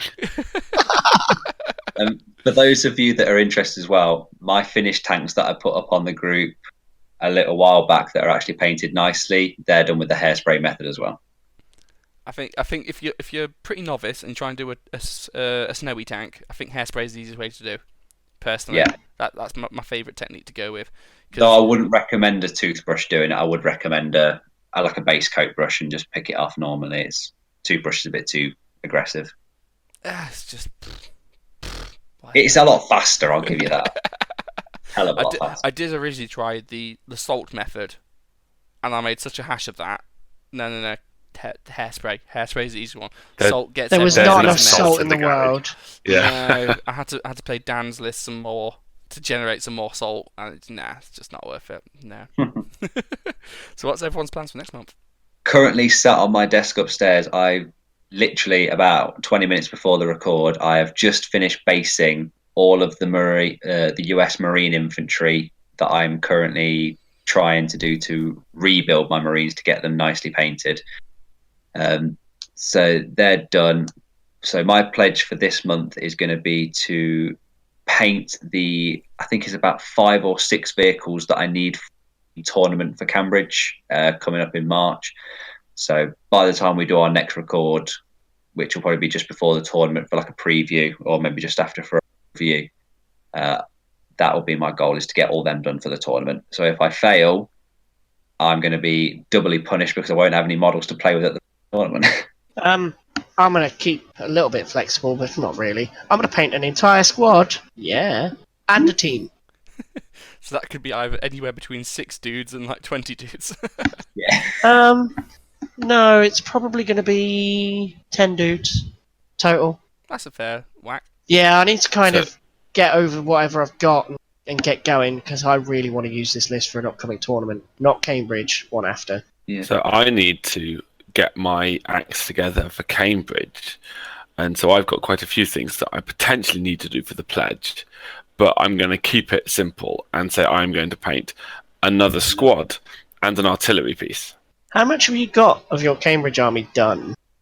Depends on what I decide to take to Cambridge. You've got less than a month to decide what you're taking. I do indeed know this. But the things that I really wanted to take are going to be useless because it's been comped that they won't work the way that they should. So I can't take the Kubelwagen unit that I really wanted to do because it's pointless unless they have recce. And they don't. So I'm probably going to switch to put a bit more focus on infantry rather than armour. And so that just means painting more dudes. But I mean, worst case scenario is I take my Soviet list from last year, but that's like a cop-out. And even though I'm not pledging it, I imagine I'd be punished or certainly given a good ribbing for doing that. So I intend to paint that. If you're going to cop out, take your German list from the first year. Well, with the Jagdpanther. Yes. Well, I'm in a bit of a bind, actually. So to give a bit of backstory, so last month episode we was talking about Panzer Destroyer Trooper and how they're a really fun unit, and how if you wanted to get a load of Panzer Rex, you'd need to order them all from Black Tree Design. That was my recommendation as the easiest and cheapest way to get them. Well, I personally was hoping to take a Panzer Destroyer Trooper list, which is all great, and I thought in Cambridge we've got the tournaments in March, so back in November, I thought, yep, that's cool, let's go for it, let's get them in nice and early and get them painted. And fuck me, they never bothered delivering them. So I've actually been dealing with a PayPal battle for this past month, trying to get them to ship them out to me. And unfortunately, I'm sorry, Mr. Customer, we'll send them out, soon ASAP, we'll give you some freebies, and they just never came. The communication dried up. Unfortunately, I had to end it with a PayPal resolution. So that means... And that wasn't just your order on there either? No, we had a big group order between a lot of us, so it was a little bit disappointing. But to be fair, if they was having issues with stock or whether there was staffing issues, that's fair enough, but A, let us know. Communication's the common decency thing. And 2, don't keep putting sales on for more models when you can't even fulfill the orders you've already got. So I was a little bit bitter about that. So my previous recommendation of buy your teams from Black Tree Design, I'm really sorry. Please rescind. I can't recommend them anymore. Simply because if you can't get your orders delivered to you within 3 months, it's just not fair. What I have done is since reordered from Artisan. Now, Artisan, I have used an awful lot in the plan. They have never messed me around. Artisan Designs do some fantastic models. Bish bash bosh. I ordered them on Thursday. They've already dispatched. So they cost me a little bit more, but not at the park's worth. And I am going to get some Panzer Shreks in. So my pledge is basically getting ready for Cambridge. I've only got a month to do it now, thanks to getting fucked about by Blacktree. So I don't. What shall I put as my pledge, guys? Because I don't want to just say my entire army, because it's going to be pretty down to the fucking wall. As soon as you painted a tank for the last pledge, I think you should up your game. But I don't. I reckon if you get all the Shreks, get all the Shreks done. Get the Shreks done. Because that's the core to your list, isn't it? That is the core to my list. Yeah, we'll go through lists and all that a bit better next month. But I've already got the list pre-approved, so that shouldn't be a problem, because I asked even before buying. I will be taking 3 Panzer Destroyers, troop and squads, and each one will have 2 Shreks in it. So it's a fair amount to do, fair amount to sort out. So let's do that then. Panzer troop and squads, let's get that sorted. If I just say I'll get 3 squads, that'll be cool. That'll be good to go. Yeah. I should say that one of the things I have to do that I didn't say is my punishment for not doing the pledge correctly last time was to take an AT rifle, I think. No, was it? You have to take a veteran dogmine team. Or an AT but rifle, depending on I'm your... not taking Soviets. Veteran AT rifle then. I have to build and paint an AT rifle team as well. That is very good. Do we even know of a punishment for if someone doesn't correctly take their original punishment? What do we do in that situation? Let's not envisage that ever happening. Oh, but it will. We should come up with the worst of the worst and put it as a poll on the Facebook page. No, they get a certificate. I reckon certificate with a picture slapped up on the page saying this person failed their punishment. So we just boot him out of the podcast. Or you should. We'll get a new Piers Morgan. It's fine. No, maybe you should have to go to the next tournament dressed as Mr. Blobby. I'm sure you can rent a Blobby costume. I can source a Mr. Blobby costume. It actually scares me how eager, Pete, you were to source that. Like, what connections do you have? I know somebody that makes mascot costumes for a living. That's a fair connection to have. Yeah. So next episode, hopefully we'll have a bit of more tournament prep. The next episode will be released just before Cambridge, so hopefully we'll have a bit more bring out your filth, even though it won't be that filthy because it's Cambridge. But we can talk about what our plans are, and hopefully I'll get my army sorted. Anything else to add before we fuck off and go? No. Hey. you can tell what the time is, and that this is late on a Friday night, can't you? Lazy fuckface. Let's just hope that more than myself and Toph managed to get the tickets for the round 1 of the British Bolt Action League, because that looks to be good. That's a good point, yeah. Just to do some more plugs, British Bolt Action League round 1 at the Warlord Games HQ. Me and Pete are going. Cambridge tickets are sold out, so probably best not to try. Imps Open, we spoke about that last week. That's a good one to go to. That's 4 games too. Yeah, so that's 4 750-point games. So that's 3 tournaments coming up you can go to. If you see us at an event, come over to us and say the secret password, and you'll get a free widget. What's the secret password? Get petty. Get petty. Petty. Get so petty. So yeah, and get a free widget. Come and say hi. Shake my hand. Please don't sodomise me. Not unless you don't ask want for to be it. anywhere near. You don't want to be anywhere near Toe's hands. I don't know where they've been. Up your mum. Ooh. And on that note, I'll see you all next episode. Bye, guys. Bye.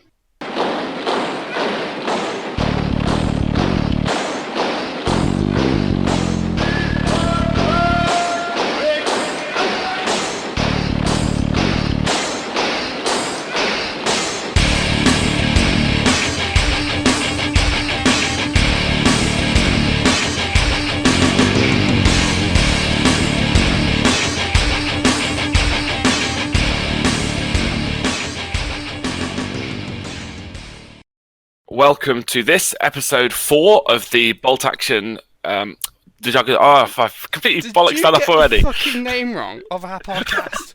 It's only because we were talking about it at the beginning.